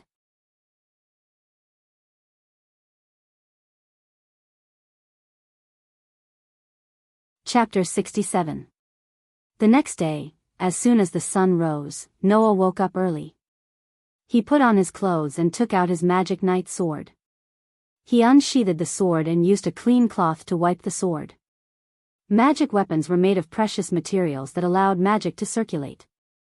Some of the weapons were even embedded with magic crystals, so their durability was higher than ordinary weapons and they were not easily damaged. However, this did not mean that they would not be damaged. Otherwise, Noah wouldn't have had to return to Magnolia to buy potions for maintenance and durability restoration during his 4 years of cultivation. In particular, Noah's magic knight's sword was not an ordinary magic weapon. It had the ability to freely control a range of 100 meters. It was an extremely rare and powerful magic. If it was sold, it would definitely fetch a sky-high price. However, this was not strange. After all, this magic knight's sword wasn't just a precious magic weapon that was kept by Makarov, one of the 10 great Saint Magi. Because it had been kept for a long time, it was impossible to find another magic weapon with the same effect. Just like antiques, they didn't need to be expensive to make. However, they were old, and the more rare they were, the more expensive they would be. Naturally, the originally precious magic knight swords would become even more precious. Makarov was willing to give such a precious item to Noah. It was clear that his feelings for Noah were not fake. It was precisely because of this that even if he did not use it much, Noah would wipe the sword clean every once in a while, just like how he was doing now. But it was a pity that this time, Noah didn't wake up early to wipe his weapon for such a trivial reason. This time, the reason why Noah woke up early in the morning to clean his weapon was only because of his mentality. Heavenly Wolf Island. Fairy Tale is the holy land of the fairy tale. Next, Noah would go to this place where the members of Fairy Tale might not even be able to enter in their lifetime. He would investigate the reason why Heavenly Wolf Island was discovered by the outside world. Of course, Noah's main goal was not this. The graveyard on the island. Noah was very concerned about the scene he saw in the illusion yesterday. It was because of this mentality that Noah was so cautious in maintaining his weapon. He had to verify it. Was the hallucination that he suddenly saw yesterday a real scene? For this, Noah had to make a trip to Heavenly Wolf Island. After some time, when the sky outside the window became brighter and the guild's first floor became noisy again, the door to Noah's room was gently pushed open. Big brother Noah? Lysana, who had just entered, was stunned when she saw Noah wiping his weapon. You're up? What's wrong? Noah said grumpily. Do you find it unbelievable that I'm up? That's not it. She retracted her surprised expression and walked to Noah's side. Why are you up so early today? I have to go out on a mission. Noah explained simply. Although there's no time limit, I feel that it's better to leave as soon as possible. So, I'm using this time to maintain my weapon. Big brother Noah, are you going out to work? Lysana asked curiously.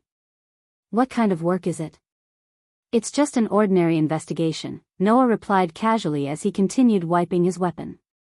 However, the location is Heavenly Wolf Island. Heavenly Wolf Island? Lysana's eyes lit up. The Heavenly Wolf Island, that's our guild's sacred ground? Noah was still nodding his head nonchalantly, but Lysana was excited. I've never been to our guild's sacred ground. Big brother Noah, what kind of island do you think Heavenly Wolf Island is? Is it called Heavenly Wolf Island because there are many wolves there? You're asking me? Who am I supposed to ask? Noah rolled his eyes. Don't forget that this is my first time going to Heavenly Wolf Island as well. That's right, Lysana's eyes darted around as she approached Noah with a smile. Big brother Noah, since this is your first time going to Heavenly Wolf Island, you should be at a loss for what to do, right? What are you up to now? Noah looked at Lysana warily. Don't tell me you're thinking of using all sorts of excuses to persuade me to give up my job and force me to go on a mission with you, just like when we were young? I'm not that bad. Lysana said indignantly. I just want you to bring me along. Bring you along? Noah was stunned. Don't you have to work? Big brother Elfie and I can rest today, Lysana said as she tapped her cheeks with her finger. Big sister Myra's breasts seemed to have grown bigger recently, so she went out to buy new underwear. How enviable. You don't have to explain that to me so clearly. Noah's hand trembled, and he almost stabbed himself with his magic knight sword. This made Noah angry and annoyed. If Mira finds out that you're revealing her private secrets like this, you're dead meat. Hee hee, big sister Mira loves me the most. She won't do anything to me.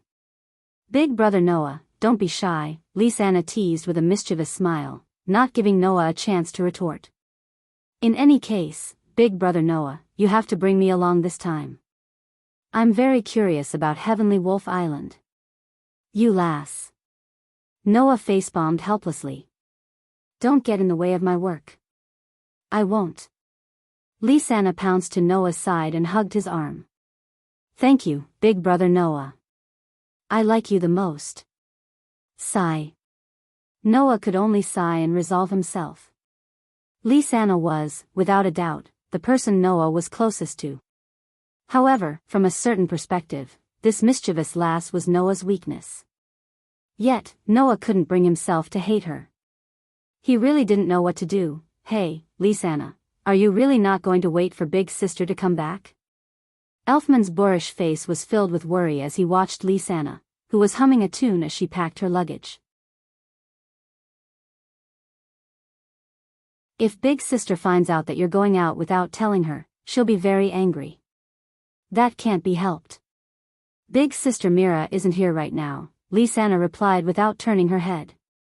Moreover, this is a rare opportunity to work alone with big brother Noah. Even though I'm sorry to big sister Mira, the secret to capturing a man's heart is knowing how to grasp the opportunity, huh? With Elfman's nerves that were as thick as tree roots, he naturally couldn't understand the meaning behind Lysana's words. What do you mean by that? What I mean is that I won't give my love rival a chance. Lysana winked mischievously. If big sister Mira finds out, she'll definitely come along. So, I'm sorry, big brother Elfman. Let me be willful this time. At the same time, Noah, who was carrying the magic knight's sword on his back, also came down from the stairs. He shouted weakly as he walked out of the door. Lysana. I won't wait for you if you don't come. I'm coming. Lysana hurriedly picked up her bag and chased after Noah. That's it, big brother Elfman. Goodbye. Lysana.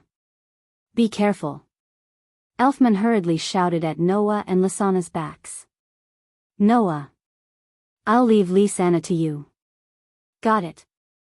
With that reply, Noah and Lysana walked out of the guild's doors and disappeared into the sea of people outside. Wait. Mira only appeared when the two disappeared into the sea of people. She looked at Noah and Lysana's disappearing figures with a face full of anger. Remember this. Era. Katana, who was drinking, sighed with emotion. It's good to be young. You're tuning into the Romantic Tales YouTube channel. Don't forget to subscribe and join us on this journey to catch the most captivating stories.